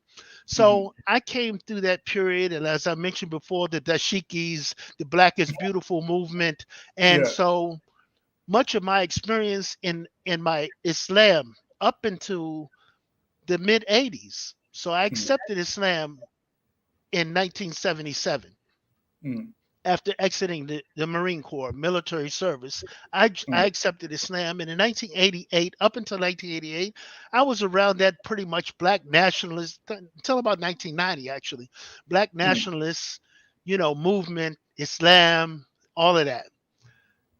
So I know about that side of it and how that influences a lot of people. I know a lot of people who are still kind of in that genre, So the point, and I'm going to say it real quick, and because I think the other subject that you, Abdul Muhammad, I think was his name, and Abdullah and our brother Abu Bara were getting into, that's a very large discussion. And I do agree that, like we said before in a previous meeting, when we were meeting about another issue, and one of the brothers who had made a statement, he said, well, I disagree, right? And you remember that. And there was conversation. And they reconciled that difference because it wasn't as the brother appeared. He had taken it. The other brother clarified his statement and so forth. So sometimes we make mistakes, and sometimes we are mistaken. There's no doubt about that, right? But how do we check one another? When I was living in Saudi Arabia, racism is all over the world. I've never been anywhere where racism it didn't exist. I've been places where it wasn't as obvious. When I was, wasn't out there. When I was in East Asia, in Kazakhstan, when I go from time to time, I don't sense it there. They love us. They want to take selfies. They act like they think I'm Denzel Washington or something, right? But when I was traveling in and through Africa, as well as in the Middle East, I used to check them with what? The Quran. I checked the Muslim. Most of them checked them. They, like when the Prophet ﷺ told the companion, you still have some jahiliyyah in you, when he referred to Bilal ibn Rabah as the son of a black woman, right? Abu Dhar, right? He checked him, and Abu Dhar checked himself and went and apologized, and he sought to make amends, even to the point of placing his head down and telling Bilal to step on it. Radiallahu ta'ala anhum jamia. Mm. So what we have to know is that we can be checked, and if you have iman, if you believe, you can correct yourself. Now, if you're obstinate, Sheikh, I just want to say that we're cut from a different cloth. You're my elder, right? And from our generation, we were taught to respect our elders. I have a lot of respect for you because of your age, and you know what I mean. And you're obviously you have manners with that age, and you know what I mean. And there's a quirk in this generation, you know, particularly the people who are in their 30s and around and under, you know what I mean? And that quirk is because they have the ability to go online and become a completely different persona and have this unlimited bravado behind text and messaging and these type of things. And then when they spout their vitriol against whoever it is they're spouting against, you know, always fighting people they don't know and people they don't care about, you know what I mean, on Facebook or whatnot, and then they have the ability to block them, you know. You see what I'm saying? Like it makes it makes them incredibly whatchamacallit, almost untouchable. You can't get to them because they can you feel me? block you. They didn't come from that generation where you can have like really harsh arguments with your brother, and that same evening you'd go out and have dinner. They didn't come from that. Right. They never witnessed that. They witnessed the block culture. I understand. I got blocked the other day by a sister because I pointed out some facts. There were facts, and I simply asked for facts to verify the position that her and a bunch of other people in that stream were taking it. And you know, only her only response was bye. Yeah.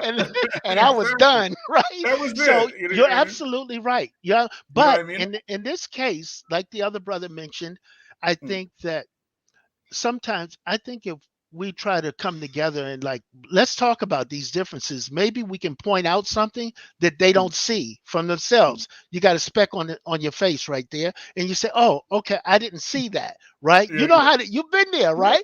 Well, you can see it, and they can't see it. Sometimes that's the case. Sometimes it's not. Sometimes they just need some hard checking, and if they don't come around, then we have to make some distance from them, and of course do what we do, right? But we can't, like you said, if Saajid were to call you right now, he'd be, you know, you guys could talk. Right. And I talk to Wajdi, and I don't even like Wajdi. Let's be real. No, I think when I talk to him, he's my Muslim brother. You know what I mean? He's still Muslim. You know what I mean? I'm not gonna just say I'm not gonna talk to him. As long as you're not stalking me or or, you know, trolling me or whatever, you know what I mean? I'm going to think you're Muslim. Like, it's permissible in Islam to disagree. That's right. That's permissible. It's even permissible to argue with your brother. That's permissible, right? What's not permissible is to cut your brother off. That's right. I don't understand that concept. No, you know, I just don't, because I wasn't brought up like that. When we accept this, because we saw Sheikh Albani and Sheikh Bin Baz and Sheikh Uthaymeen having big disagreements, especially at the first Gulf War. They had major, like, public disagreements, and they were still brothers. So we were our tarbiyah was based on that. You know what I mean? That's right. You're absolutely right. These guys, they make alliances, like these transactional relationships, just to build platforms and stuff. And for us, it's very weird. It's just a strange thing, because you would rather lose your integrity to gain followers. You feel me? And I ain't like that. Like, let me keep my integrity. And if my relationship with Allah is good, I'm good. I don't need to make my relationship with you better to make my relationship with Allah worse. Let me just be real and true and say the truth. You know what I mean? And if you hate me because of that, then people way better than me are hated for the same thing. way, way better.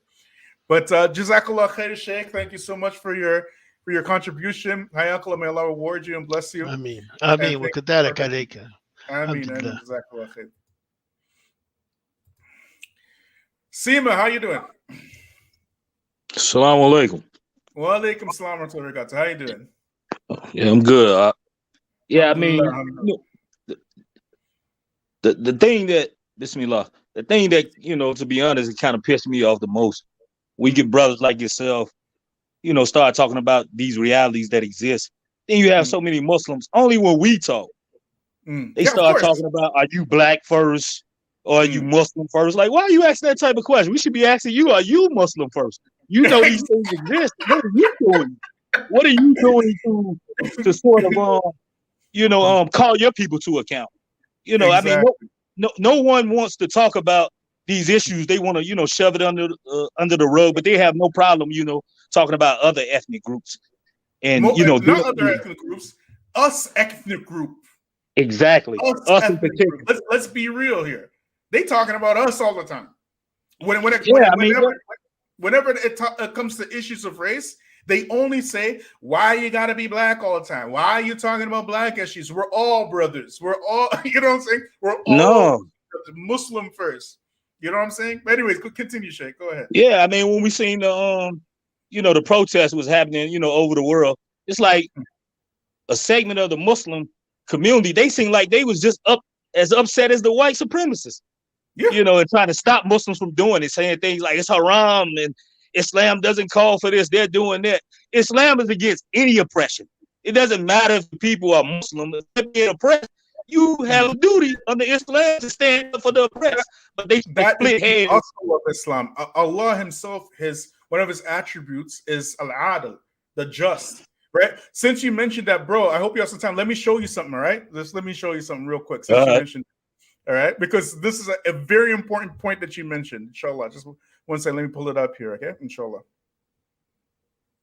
1 second, let me find it for you, Sheikh. Where is it? Where are we here?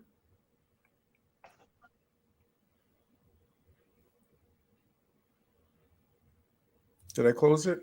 Let me open it up again. Okay, so keep talking, Sheikh. I'm just gonna pull up the video, and then I'll show it to you while we're talking. All right? No, I mean that's basically the gist, of my contention. When I hear these issues being brought up, the Prophet say we're all one. I mean, the Muslims are one, but like we're supposed to stand up for why justice, are we always all one when it comes to black issues?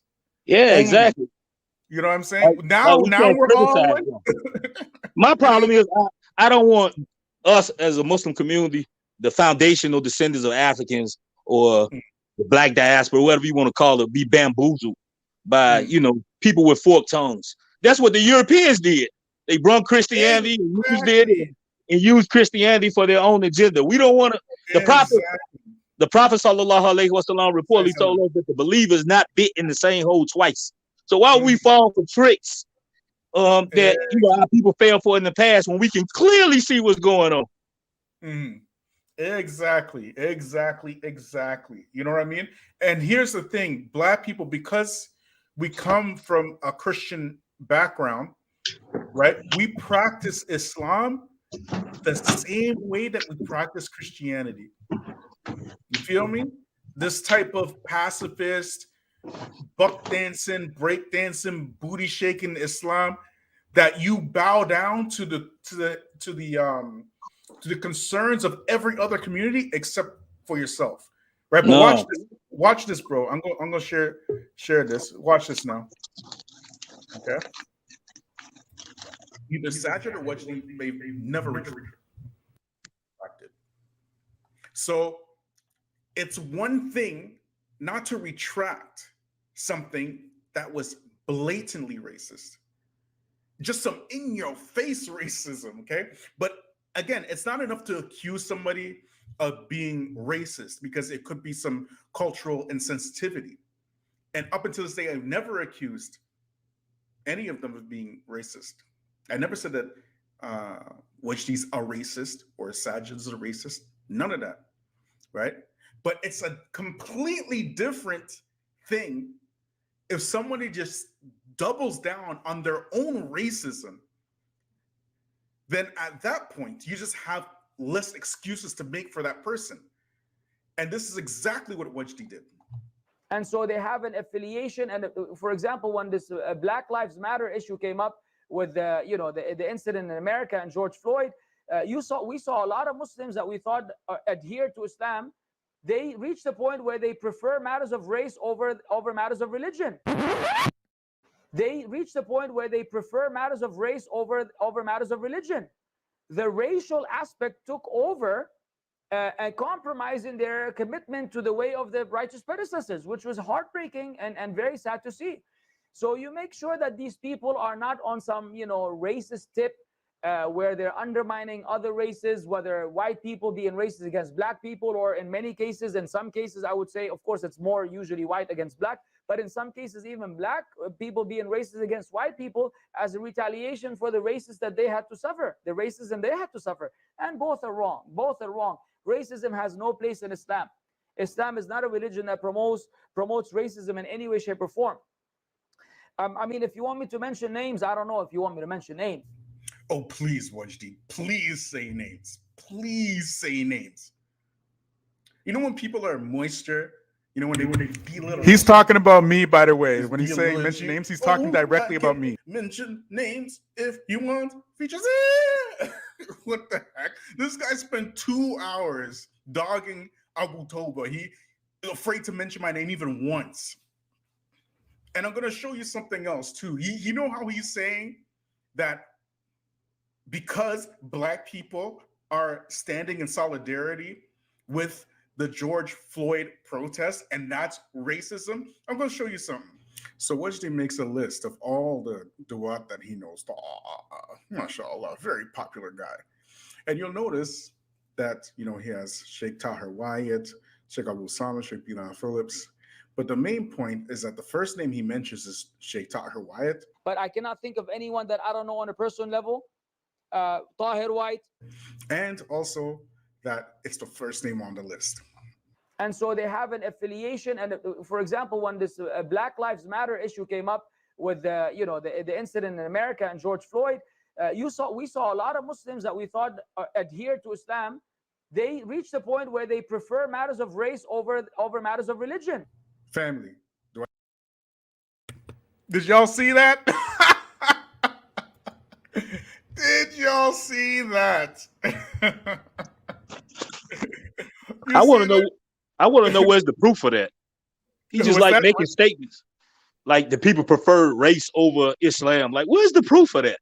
Actually, the people prefer race over Islam when it comes to black people and black people only. He didn't say that about when we're standing up for Palestinians, when we're standing up for Kashmir, when we're standing up for Syria, when we're standing up for Egypt. It's only when black people are standing up for black people. Now we care about race more than Islam. And you just saw with your own eyes that Sheikh Tahir Wyatt, the #1 name in his list of people that he knows, that he knows, because he's such a popular, lovable guy.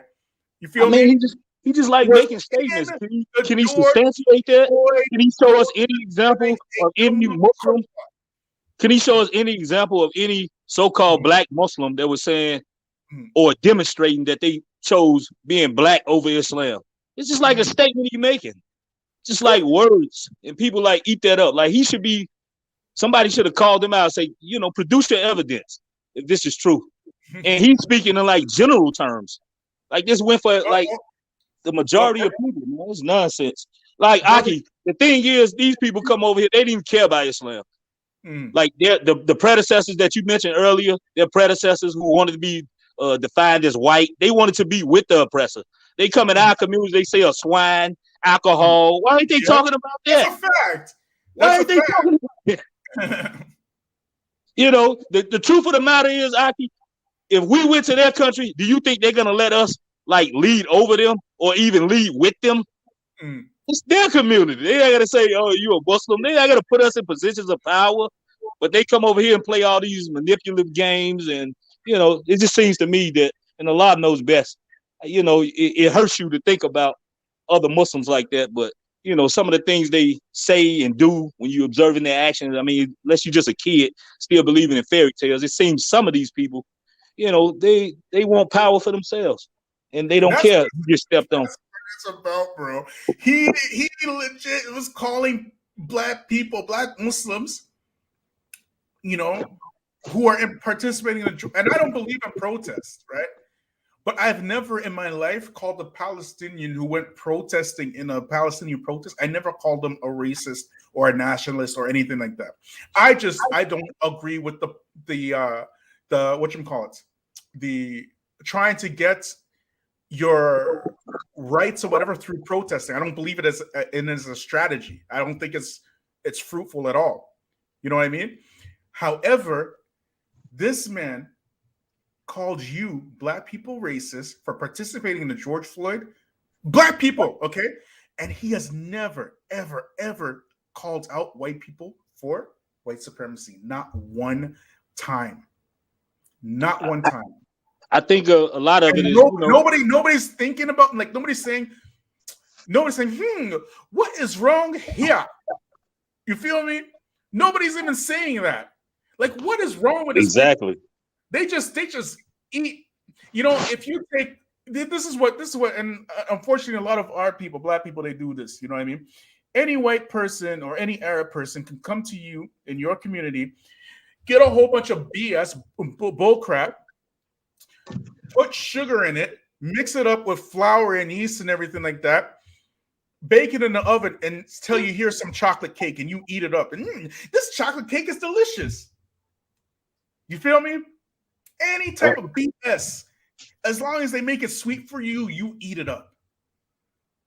And you don't have any, and that's why we practice, the way that we practice Islam is how we practice Christianity. We practice Islam to benefit other people groups, not us, not ourselves.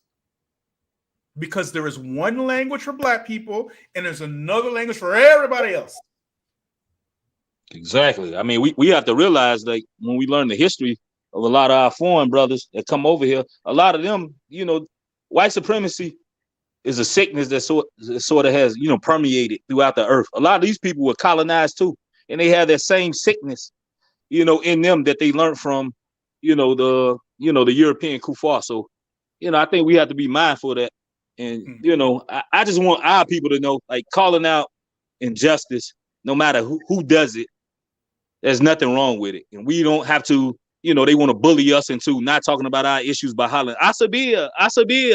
Every people on the earth talks about their oppression. There's a new Negro in town. His name is the Feachaz, and he don't care. Exactly. May Allah raise up more brothers like you to speak, the truth, no matter who dislikes it. I appreciate your time, though. I held you long enough. No problem, Sheikh. Anytime, you're welcome. The links in the chat, brothers and sisters. Everybody wants to come on. Otherwise, we're gonna sign off. I'll put the link in the chat one more time. But I want to say a couple of more things before we sign on. It's important, because we mentioned that, there is the white community of Muslims, right? Particularly in the West, anyways. But yet you have these white du'at who are always in charge of black and brown communities. And if you look, for example, at Peace TV, it's filled with these lackluster, untalented white guys and talk show hosts. And you think they're there because of their knowledge? Like Yusuf Estes, for example, and he's got talent. Don't get me wrong. He's talented, right? I like Yusuf Estes, right? But is he on Peace TV because of his thoroughness in Islamic studies? Let's be real, people. It's the same thing with Saajid. He's a talented YouTuber. Yes, he's got talent when it comes to YouTube. But do y'all seriously listen to him because of his great articulation and explanation of the deen? Let's be real.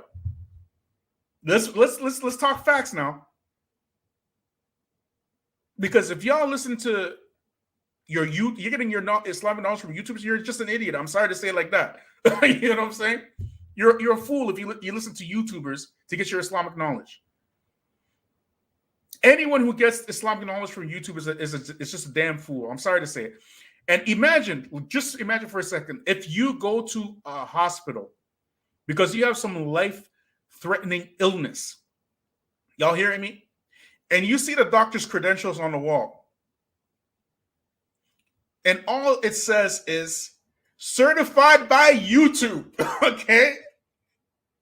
What do you say if you stay and get your life-altering medicine or your life-altering medical advice from that doctor who was certified by YouTube? Would you say that's a good idea, or would you say you're a damn idiot? Am I tripping? Am I the one who's tripping? The problem is y'all have zero respect for Islamic knowledge. And that's just the reality. You feel me? So it's easy for y'all to prop up YouTubers and entertainers as your go-tos for Islamic dawah. It's just easy for you because it's just, and for me, it's like crazy. You know what I mean? You'd rather be entertained than taught. That's the issue. You can't sit in front of a scholar for 1 hour, 2 hours, 3 hours. You can't sit and listen to a lecture as opposed to watching a video. Y'all have everybody got ADHD. Everybody. You feel me? I know it's harsh. I know it hurts. I know it stings. I know, brothers and sisters. I know what I'm saying is like this hot, sharp knife in your chest. But so it's easy for y'all to feed off of people like Saajid and Wajdi and Daniel and Hikachu because you want to be part of a virtual community, and that's it. And anything they say, you just accept. Oh, brother, don't talk about him. He's a good brother. Like, how do you know? How do you know? How do you really know? These are YouTube guys, and YouTube guys are generally actors. I'm sorry to say it like that. And as you've already seen, they're willing to be unprincipled and phony for algorithms. You already witnessed this. That's the real reason they don't like me, okay? Because I don't do that. I don't know what to tell y'all, man. I don't know. This is why I don't know what to tell y'all, man. You know what I mean? I said many times there are only 5 channels I respect for Islamic knowledge on YouTube. Only 5. Saajid ain't one of them. Okay. Daniel Hikikachu is the only online guy I've ever said. I openly said that he should be abandoned. He's a chameleon. He's dangerous. He's vindictive. He's racist. And all he does is take alt-right talking points and present them to Muslims like they're his own original ideas. And y'all South Asians and Arabs eat it up like it's candy. You talk about, oh, he's just speaking against, oh, he's just speaking against liberalism and feminism. Exactly what Wajdi said. You all say the same thing. And he's speaking against LGBTQs, and he's helping Muslims navigate in the Western society. I mean, I don't know. I don't know what to tell you, man. Y'all don't know what the hell y'all talking about. Okay, we've seen so many, especially as older, we've seen so many Daniel Hakikachus come and go. He's a Trojan horse. I'm sorry. And y'all, I don't know what to say. I don't know what to say. It's just so crazy, man. It's crazy. But whoever like it, whoever hate it. But if you ain't gonna see it now, you're gonna see it soon. He ain't ever met an alt-right personality he didn't like. Never had a Trump policy he didn't agree with, including a Muslim ban, mind you. He agreed with that. And none of y'all idiots can ask any questions. Why? Because of social media platforms. Y'all feel me? So anyway, let me just, who's on? Who wants to come on? CL Edward. Assalamu alaikum wa rahmatullahi wa barakatuh. Wa alaikum salam wa rahmatullahi wa barakatuh. Okay, I didn't catch the whole entire show, so I'm gonna have to double back when it's over with to see it from the beginning. But I did catch a good amount of it. A good amount of it. Subhanallah. Let me tell you what happened to me today. Go ahead, Sheikh. I went to Jumu'ah, right? So I get out. I'm getting out of my car. Got my kufi on. Got the beard combed out. Subhanallah, I'm going to Jumu'ah. I see a Arab brother, and I say, Salaam Alaikum, following the Sunnah. He looked at me and said, hi. SubhanAllah, brother, don't you know your non-black Muslim brothers love the Negroes? SubhanAllah. And I ain't the only one. Don't tell me, and don't try to. Oh, that's just a. That's just all a. kinds of times, man. All kinds, especially in I would say the 90s and 2000s when a lot of immigrants were coming. Particularly for me, it happened more with the South Asian community. You know, you go to like Tablighi, because I didn't know what a Tablighi was. I didn't know what Jamaat Tablighi was when I first became Muslim. You know what I mean? And I'm going to the masjid. I'm just going to the masjid. I don't know anything about them, their culture. I go in, I'm full thobed up, full bearded up, everything. Assalamu alaikum wa alaikum. You know what I'm saying? Because they know they know the difference between like an African and a Western. They can see that, okay, this dude, he got like some Western swag to him. I wonder if he's really Muslim, So that's why they're doing that, because they don't see Islam in anything except for themselves. You feel me? Exactly. You know what I mean? So when we talk about it now, oh brother, don't talk about all that black stuff. Anyways, so, I mean, that's like me, smacking you. I smack you, and then you say ouch, and I say stop complaining. Like how does that work? But see, that only works if you put up with it. But let a white lady, blonde-headed, blue-eyed lady show up to the masjid, no hijab and a tight shirt, talking about Salaam Alaikum. Wa alaikum salam wa rahmatullahi. SubhanAllah. Haki, she gonna get a marriage proposal before she even get out of here. Not just one, bro. Okay, I done seen it. I seen a white sister announce that she was Muslim on TikTok. Okay, it's just dudes all in the comment. Sister, you're beautiful. You're beautiful. In Islam, marriage is half of your deen. Can I speak to you in private?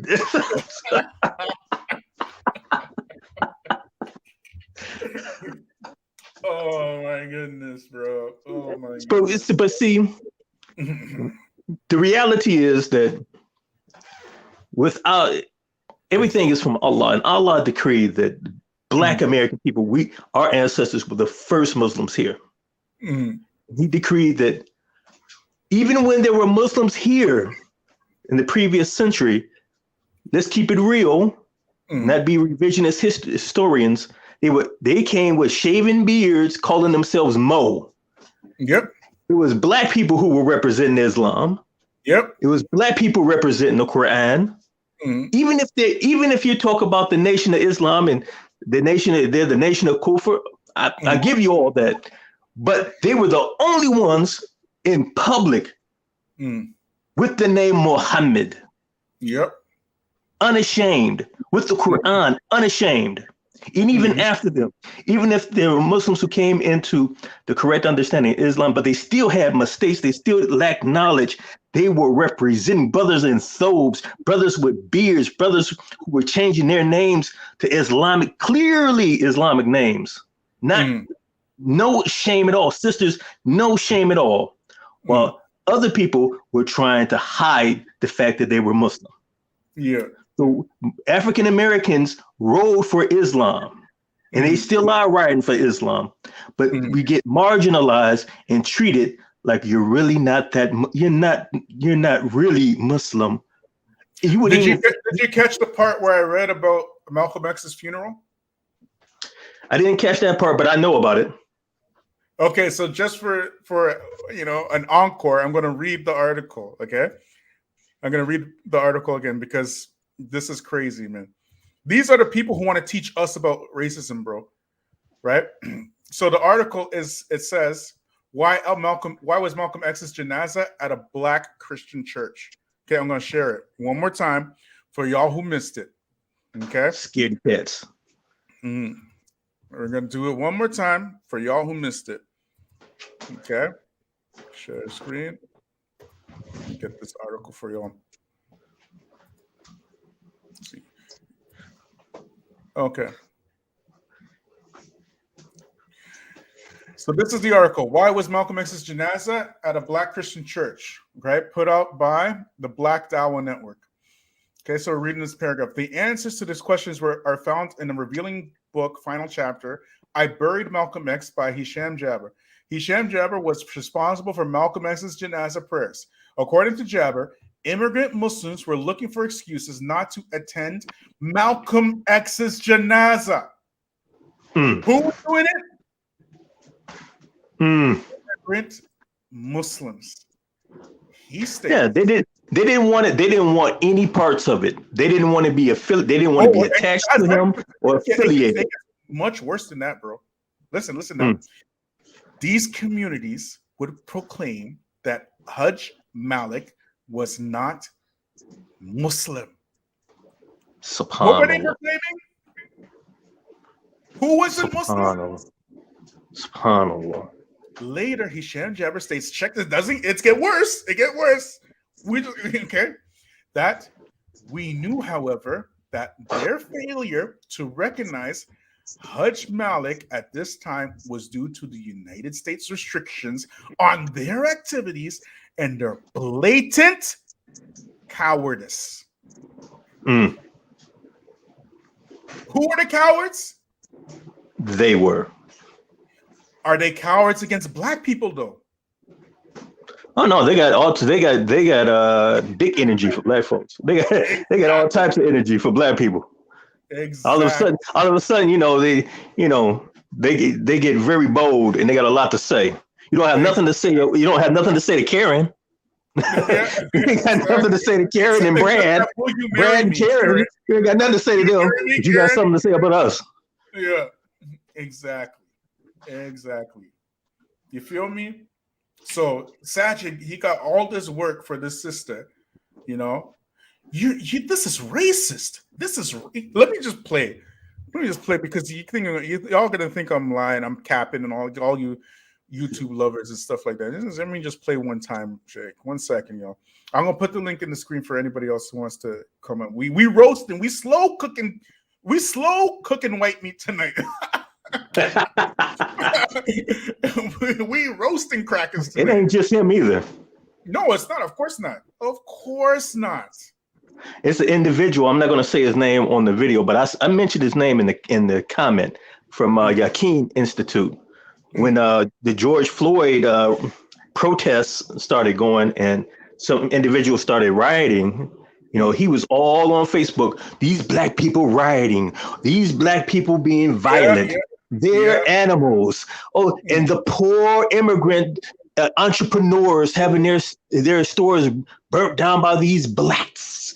And I went off on him for hours to the point he blocked me, removed some of the posts, and edited some of his original post, and try to act like it never happened.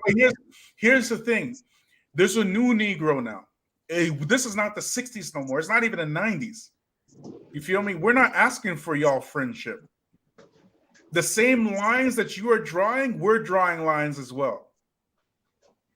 You feel me? We can see you very clearly, and we're not trying to fraternize or be around y'all and stuff like that. We don't need your friendship. We have Allah. We have the Quran. We have the Sunnah. What we need you for? If you don't want to be our brothers, guess what? Asayanara. Let us see exactly what you're about. Show us your true colors. Just show it to us. You feel me? Show us your true colors. Let us see what you're really about. Anyways, watch this now, because some of you are gonna think it's cap. Oh, Bilal, he's taking it out of context and blah blah blah blah blah blah blah, and he's taking the words and I don't do that. I don't even have to do that nonsense to be like. Why? Like why? I say what you say. Watch this, bro. Let me get it up here.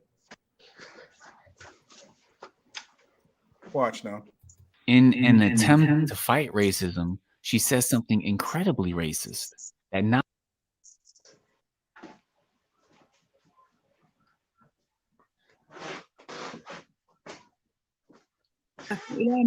Plus, these non-black Muslim people don't like you. Let's remember that. I don't know if you heard me, but this is what he is saying is incredibly racist. So you know I'm not capping here, okay? Listen. It's just the fact she is black. But that's not the only thing she's been taught to believe. Let's see what else she says. Plus, these non-black Muslim people don't like you. Let's remember that first. Look at the skin. They don't like you. She says these non-black Muslim people don't like you. Subhanallah. In an attempt to fight racism, she says something incredibly racist, that non-black Muslims don't care about black Muslims. Now, I'm not saying that racism doesn't exist at all within the Muslim community.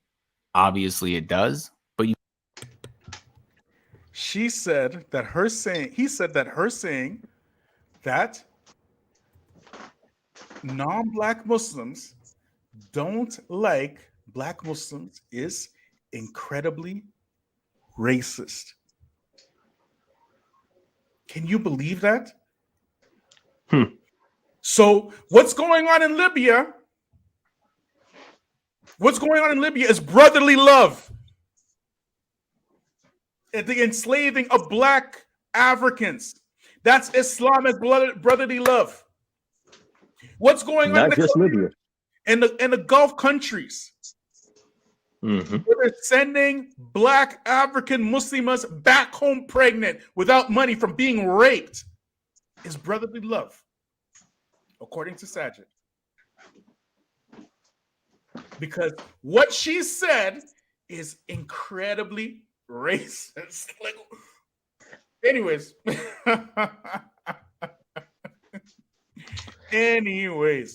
Why is he? But my, Here's the question. Sorry, CL. Here's the question. If I say I'm black first, is that a racist statement? No, it's not a racist statement. Okay. You are black. Now, it depends on what. It really depends on, okay, what do you mean when you say I'm black? What does that mean? But see, I made a post about this on Facebook, is that his attitude is the typical attitude when it comes to black people, but when it comes to youth in period. So you want to stand up there to be, the super moral authority that you can, tell people what their intentions were when they said certain things. You're not interested in having a dialogue with that young lady or anyone who thinks like her. Because you notice what he kept saying, who taught her to think like that? Who taught her to think like that? How do you know somebody taught her to think like that? Could it be that her personal experiences have caused her to think like that? Doesn't consider that at all. This is Saajid. This is who he really is. And he's telling you who he really is. You feel me? You can take it or you leave it alone. It's no sweat off my back, but y'all are twitching and twirling and tap dancing. And for these people, and we say thank you, because now we see you. This is like the battle of better. You know what I mean, bro? Like what do you mean, Bilal? Look, you see at the battle of better, when Allah ordered the Muslims to fight, the Muslims were totally oblivious that they had traitors and hypocrites in their ranks, correct? They didn't know. They really didn't. They had no clue. But when those people made all kinds of excuses not to fight, and the believers were confused, like, why would you miss out on the reward from Allah? Like, why? You see all these oppressed people here. You see that we're being oppressed, and Allah's going to, why would you make an excuse to, you know what I'm saying? Then Allah revealed that they were hypocrites and treacherous to the Islamic cause. And it wasn't until they saw that, they saw the reality, it wasn't until that time that they really saw who in reality was on the side of the Muslims for real, for real. These traitors were claiming to believe in the same God, follow the same prophet, worship the same God that we worship, practice the same religion, pray in the same masjid, but the goals were totally different. This is a battle of better moment. That's what this is. We know what you claim with your mouths. We know all the brotherhood you like to talk about with your mouths, but our goals are totally different. SubhanAllah. Aki. I made a short video, actually this morning, about on the Dean show with the brother Eddie. He did a video talking about the death of young Dolph, right? And he talked about it and he tied it into you don't know when you're gonna die, and tied it into giving dawah, right? And I saw there was a lot of non-Muslims who were commenting on the video. So non-Muslims actually watched it. And there were youth that were watching it as well. But I saw one comment, and the only reason it stood out to me because the sentiment and the attitude, I've seen it before. It was just like appalled. How could you mention that person's name? You know, how could you mention their name? How could you quote them? How could just why are you talking about this? Like, why would you even mention something? Just ignore it. Which is a very dumb attitude that I keep seeing, because there's some in the Muslim community, they think that simply living in the suburbs in some immigrant Muslim enclave protects them from the ills of the Western society. And more specifically, it protects them from the ills those Black people have to deal with. But see, you can tell Karen that at work, but I know what your youth are really doing. Exactly. I know what your youth are really doing. They're not just listening to the young Dolph. They're making their own Muslim drill rap. They've got their own Muslim gangs. They're committing zina. They're engaging in homosexual activities, even the girls. That's a fact. Using drugs as well. Closing your eyes to it won't stop it. You don't closing your eyes to it will not stop it. And as that doesn't affect us. That's those kuffar. And in reality, what they really want to say, because what they really want to say is that's those Negroes. Yep, that's what they really want. You see, Saajid, subhanAllah. We love the Negroes. That's incredibly racist. How can you say that? Muslims love the Negroes. SubhanAllah. 30 Feachaz. He uploaded a new video responding to comments. Check Saajid's channel. I don't care. He should have came here if he was a man. If he was brave, he should have came here instead of doing that. I would have invited him. That's cowardly. I didn't block him. He blocked me. You know what I'm saying? It's not going to be a back and forth. It's going to be this one and on. Okay, I'm not doing it again. You had his chance. Don't care. You know what I'm saying? I mean, but that's the reality. You make a video and you put it out. If you make a video and you start talking and you put it out there, you're going to expect somebody's going to say something. Yeah. That's part of the YouTube game. Yeah, exactly. When I had 700 followers, he didn't bother making a video. It's now that I have 1,200, you know, getting monetized a little bit. You know what I'm saying? Oh, now he got to respond. You feel me? It's a game. It's just this stupid game, and I'm not interested. I'm interested in, and that's why I don't get involved in the Dawah space. I'm interested in talking about the most neglected people on earth. That's Black people. SubhanAllah. And I'm interested in helping my people. And I'm gonna put it out here. Don't tell me. This is my opinion. You can say it's wrong if you want to. Don't tell me a lot of the interest in Hakikachu. Man, I always mess my man's names up. Sorry, but is his phenotype and the way he looks. You can't. You can't tell me. You can tell me that if you want to. I don't believe you. Let's be real. It's the same thing with Saajid. He's a nice guy and everything. He's a nice guy. You know, he is a nice guy. I won't lie. You know what I'm saying? But come on, man. Like, he's a really good YouTuber. He knows how to navigate through YouTube very well. But come on, is he in anybody's top 10 speakers list? SubhanAllah, I'll give you the clear proof for somebody who's going to accuse me of tribalism. Remember, we were talking about that young lady, the Italian American girl who converted, barely Muslim for a couple of months. She's getting invited. She was getting invited on panels. Now, why allowed to speaking for hours. Exactly. Why do you think that is? Because she's a white girl. Of course, because she's white. You know, let me tell you something. Not a single one of these cultural groups from the Islamic world operate as Muslim first. Not one. Okay, and the only time Muslim first becomes a topic is specifically when Black people are involved. SubhanAllah. So if we were Muslim first, we wouldn't be in the predicament we're in. Exactly. That's a fact. That's a fact.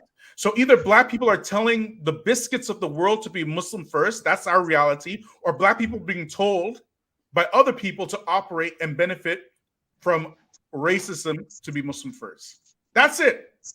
The only reason why Black people get told this is so that they can be mammies to other people groups. You know what I mean? Like, what do you mean, Bilal? Like, y'all know what a mammy is, right? Like, at the times of slavery, when a Black woman had a baby, her white mistress, who also had a baby, couldn't be bothered or feeding their children, and so they never used their own breast milk to feed their children. You feel me? So they would get these Black women, these slaves, these mammies, to feed their white babies breast milk. They're from their breast. You feel me? Mm-hmm. So the milk that was meant to nurture their own Black babies was used to make the babies of the enemies big and strong. You feel me? So they were getting big and strong enough to call these same mammies nigger. This is why they tell you about your Muslim first. You're a Muslim, not because the reality of Muslim first, not because they believe that, but because they want you to feed their babies with your lifeblood while abandoning your own babies so that their babies can grow big and strong enough to call you nigger. And your babies remain weak and indoctrinated and docile and hating themselves and loving the enemy. That's all that's about. They don't really believe in Muslim first. If they did, they would at least be sensitive to the Black struggle, bare minimum. You know, talk to Black people with some respect and attack the real racists instead of every single time they want to talk about racism. They have no work for white supremacy whatsoever. It's always pointing the fingers, their crappy fingers at Black people. Go ahead, Sheikh. SubhanAllah. What can I say about what you just said? What can I say? What can they say? I like to see what they say about it. You know, all I expect is for them to double down with the tribalism accusation, double down with the reverse racism. You notice who else does the whole reverse racism anytime Black people stand up for themselves? So I expect more of that. Let them say whatever they want. You know what I'm saying? We got to do us. We can't just keep fighting, arguing, bet. And no, what I really meant, and no, what I meant is this and this and that. And this. Like, no, we can't be bothered with that. If you let them show us who they are so that we can really see who is our brothers, who's on our side, and who isn't. Y'all feel me? Let's keep it real. I dare anyone to tell me about a Black masjid anywhere in North America where a Muslim of another ethnicity was made to feel uncomfortable. Yeah, or not spoken to, or not embraced as a brother or a sister, or not given the salams. But anyways, bro. Tell me about it. It never happened. I've never seen that happen. It never happens. No, but it routinely happens the other way around. Of course it does. We all know the reality. Brother Alex P, he says something. Let's read the comment. He says, I'm getting here midway through. Is your point that Saajid's argument is against being black first is wrong, or are you just saying that Saajid plays down racism in the Muslim community? Bro, I gave you almost 3 hours of my heart. Please, inshallah, I put a lot of work into this. I brought receipts. I love you for the sake of Allah, brother Alex. But please check out the entire podcast when you get a chance. I know it's long, I know, but I promise you won't regret it, man. You won't regret it, right? But Allah rewards you. I mean, you know what I mean? SubhanAllah. Yeah, I seen a couple of weeks ago. I seen a video of the brother Yusha Evans. He was talking about he went to prison, which I didn't know that he went to prison. And he was saying how when he was in prison, the Muslims were predominantly black. Yeah. And they embraced him and treated him like a brother and protected him. That's brotherhood. Hello. Have you ever known black Muslims not to treat other people groups as their brothers? Have you ever seen that? I've never seen that before.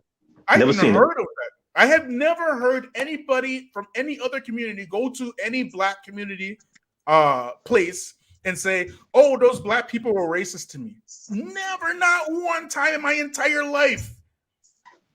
Not once.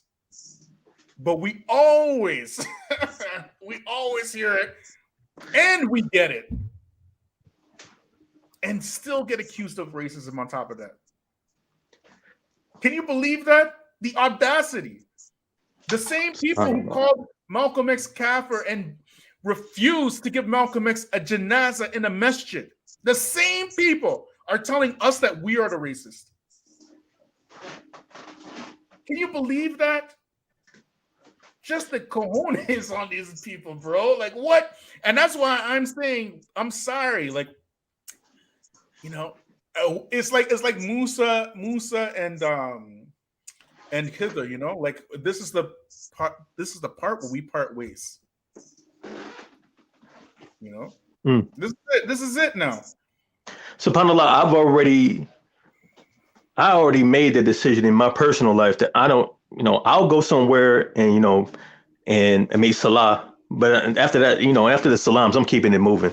And as some of these masses, I'm not about to sit around. I'm not about to try to strike up a conversation. I'm not about to try to work my way into the community. I'm not doing all that. I'm going where I feel where I'm embraced. And I'm taking my child where I'm embraced. I'm gonna take my wife where I'm embraced. I'm not going to take my family somewhere where they're going to be mistreated. And I don't care. You gotta prove yourself, and no, I'm one of you too. Like why? Like why? We've been there, done that. We don't have any history in any part of history of treating other people groups like they treat us. Never. Nobody's ever in history said, "Oh, I went to the black masjid and they were racist to me."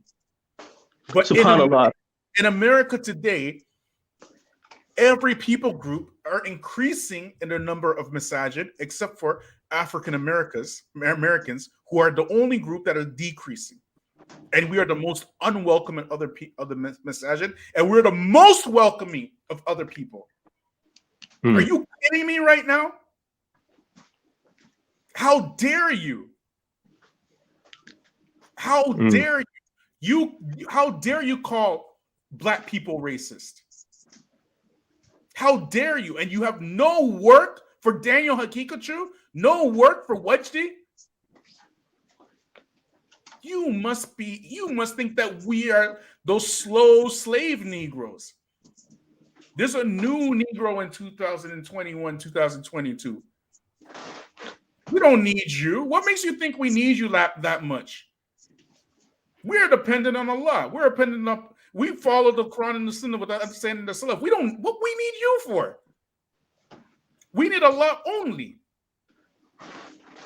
We don't have no transactional relationships with people for YouTube likes and YouTube follows. And are you sick?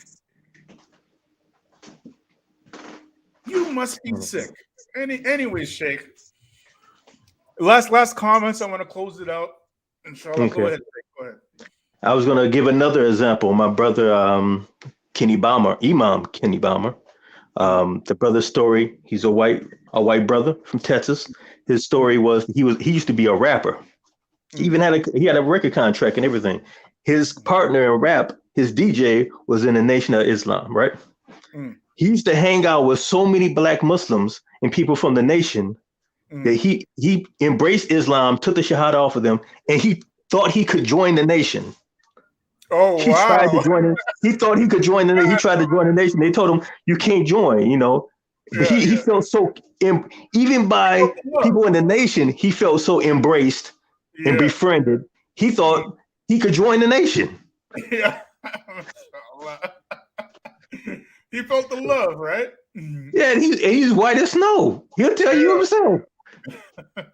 So even among, if you want to talk quote unquote racism, even among a group of people who have a theology about, about the origins of white people being, the whole, we know, we ain't going to rehash all that, but you know what it is.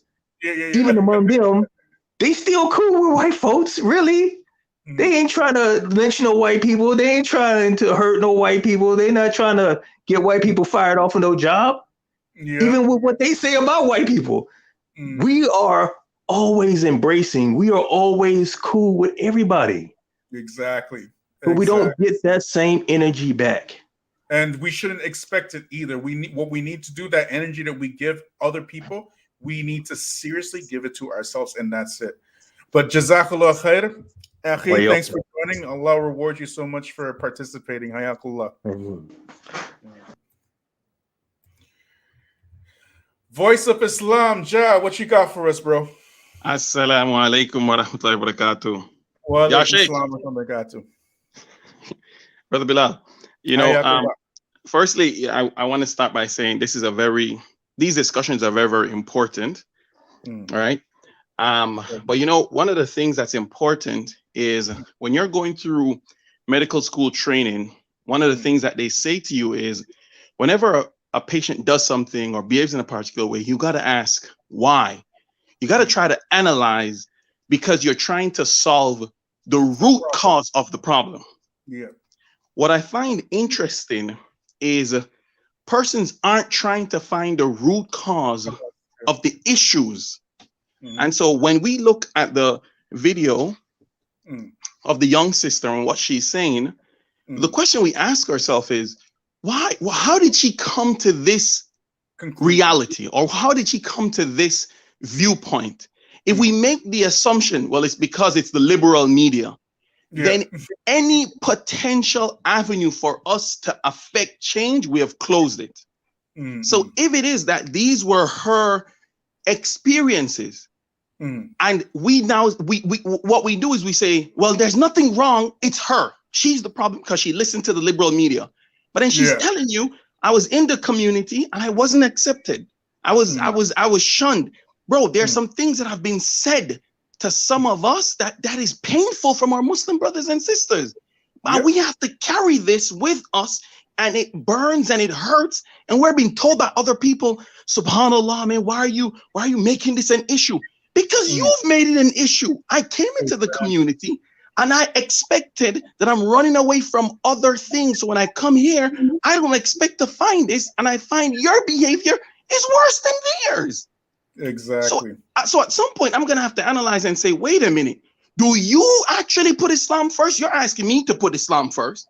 I put Islam first, but you didn't put Islam first. You put my skin color first. So people need to understand that we have to be analytical. We have to ask, why are these things happening in order for us to find the solutions? The discussions, and also the brother, may Allah have mercy on him and have mercy on all of us, has to understand that he's not privy to some of the discussions that are happening. So as a result of that, he needs to find out these discussions. He needs to actually take effort in learning and figuring out what these discussions are if he's ignorant of it. But if he knows the discussion and he's still saying this, then we got a bigger problem. Yeah. We got a bigger problem. Well, here's the thing. Don't assume for a second that Saajid is ignorant of what the discussion is. Oh, he knows. That's the killer. Like, he knows. But you have to understand that he's taken a position. And his position is that he is like a closet alt-righter. No, that's wow. I don't know. Then we have a much bigger problem. And I say that. Yeah, hello. Hello. You know what I'm saying? Man, that's crazy. I'll leave you with this story. You know, one of my friends, he makes the effort to send his kids to Islamic school, right? Yeah. When he sends his kids to Islamic school, one of his children, while at the Islamic school, the child, another Muslim children, says to him, "Don't put your black hands on my back." Another Muslim child says to him, "We're not taking picture with you. You're black and you're ugly." What's going to be his reality? Did the liberal media put that in his head? Yeah, exactly. I personally know a young Muslim who was a Muslim who left Islam because of this very same thing that you're talking about right now. In the Pakistani masjid, went to go to the Pakistani masjid to Quran school, and they treated him exactly like a nigger. These are serious things. According to Saajid, subhanallah. Yeah, like, come on. Complete racist. Come on. And then the last one I wanted to make is, and I'm not sure if you brought it up because I missed part of your live, is when these matters came to the Prophet sallallahu alaihi wasallam, did he trivialize them? Did he say to them, "Listen, you're all brothers, but he didn't trivialize these. These are big issues.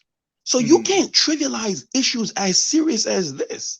And to trivialize it into, brothers, don't be concerned about your skin color. We're all one. Why didn't he tell that to Bilal ibn Rabah when Abu Dhar called him the son of a black man? Why didn't he go to Bilal? Oh, Bilal, don't worry about this black stuff, and we're all brothers. And subhanallah, Bilal. Why didn't the Prophet say something to do that? It's y'all who do that.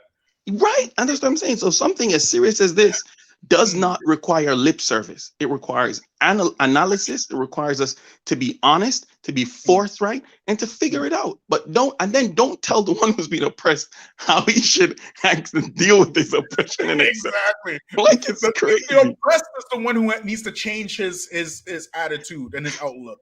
The one crazy. Love your oppressor. Just love them. Crazy. They're your brothers. And then this notion of we're all one. Until I walk into the and what's the craziest thing, brother? And this, I'm so sorry, it's gonna really be my last one. I've walked into situations where I get into the masjid, I ain't got no vibe, no nothing. I kid you not, brother. The moment they heard I was a doctor, guess what happened? What? I mean, suddenly people flocking around me. Oh, brother, there you go. You're a doctor. Oh, you like, wait a minute. A couple minutes ago, and you just thought I was. You were just some African nobody. You know what I mean? That's what they thought. You know what I mean? So, these are some serious issues. These are some serious issues in serious times. And Saajid, honestly, he could put a kibosh on all of this if he ever, for example, talked about Daniel Haqiqatjou and his racism. Then we would see his sincerity. You feel me? Agreed. But we know he's not going to do that. So what does that tell you? Closet outrighter. And that's the talking points that he said, that he brought up, typical alt-right talking points. And then he want to backtrack, as the brother was saying. Oh, brother Saajid is just saying that we have to be Muslim first and not black first. Like, give me a goddamn break. Sorry about to say like that. You know what I mean?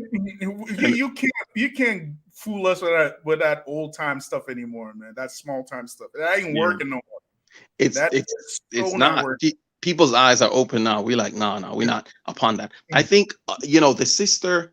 Yes, we all know we're not making one to say this is what I'm basing my life on. She went off on the deep end. but her trauma might be real. So we have to deal with her trauma and figure out why did she get to say what she said. Point. Exactly. How did she get to that point? I mean, I found it strange that he didn't even empathize with the sister. Of course not. This is a hijabi sister who is making a point. Empathize with, like, oh, subhanAllah, how did she get to this point? No. Liberal mindset, this, that. No. There's some serious stuff going on. And then she told you why. She said, you know, these are the issues going on. And when I want support for this, y'all don't support. She's telling you her pain and you ignoring it. And just ignoring it. Your pain doesn't matter because we're all Muslims. Anyways, Sheikh, Hayakallah, thank you so much. I really, really appreciate you participating. For stimulating the discussion, man.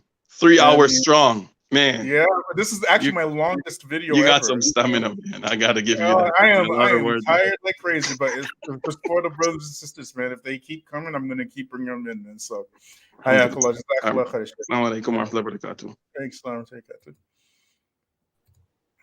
Abu Bara for the encore.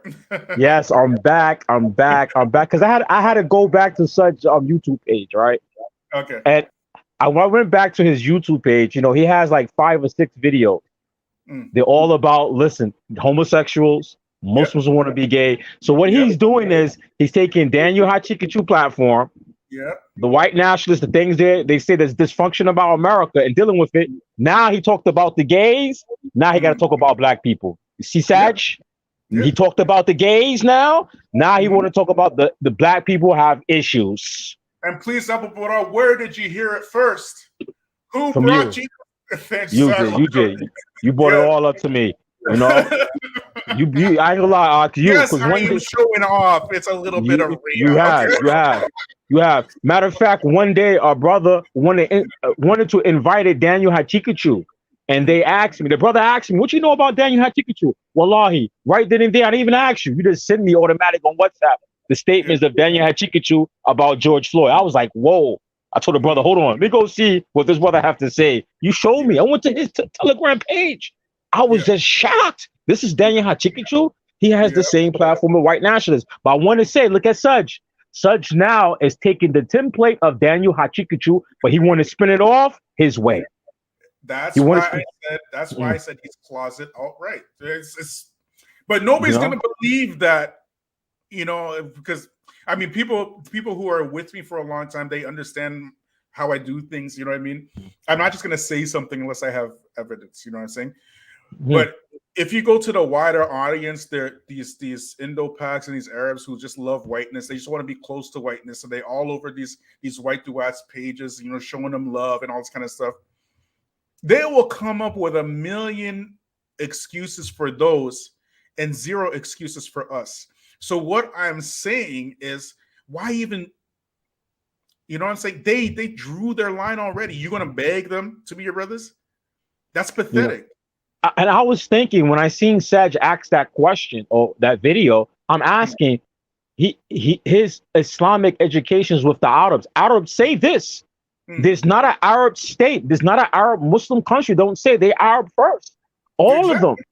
Even Saudi Arabia, their dastur, their constitution says Dawla Arabiya Islamiyya. That's what it say. They outright say. So why he's not bringing up and challenging the Arabs first? Yeah, exactly. Why he got to challenge blacks? The Pakistani Muslim. Look, Pakistani Muslim. We don't say Muslim Pakistani. We say the Pakistani Muslim. Why he's not addressing them? They see themselves as Pakistani first. Why you have to address and attack the blacks? Because he's taking that same white nationalist template. That's all it is. That's all it is. Black problem. Let's deal with the black problem, but let's spit it off on the white nationalist, white Muslim nationalist perspective. He's just looking for Daniel Hachikachu crowd on YouTube. That's all. Let's be real. That's all it is. That's all it is. That's all it is. But I'm gonna let you go because you tired. You need some rest. I mean, anytime. Okay, brothers and sisters, I will close it out now, inshallah. I want to thank all of you for participating. I thank everybody who, sent some cash apps and some super chats and whatnot and supported the channel. Those of you who support the channel financially, those of you who support the channel by sharing, by liking, by commenting, by your dua. You know what I mean? It's only on this channel that you get to actually see what's really going on. You know what I mean? So, and we're not gonna sell out here. You know, we're not selling you out for anything. Straight up, like that's just we. If we're gonna sell you out, we would have done it a long time ago. Put it that way. You feel me? So your support is appreciated and it's loved, and your participation is appreciated and it's loved. And may Allah reward all of you. I love you all. I love all my brothers and sisters who love me for the sake of Allah, and I love you back. I don't care what color you are, where you're from, but this is real brotherhood. Real brotherhood is about loving your brother and sister and helping your brother and sister when they're feeling pain, when they're hurting, and addressing their issues and not just kicking them when they're down and spitting in their face because you seen what they said as a mistake. You feel me? So hayakum Allah, and Allah reward you all. This is the first 3-hour 3-hour live I've ever done. It's definitely the longest live, so I hope you appreciate it. Subhanallah bihamdik, ashhadu an la ilaha illa anta, astaghfiruka wa atubu ilaik. Assalamu alaikum wa rahmatullahi wa barakatuh.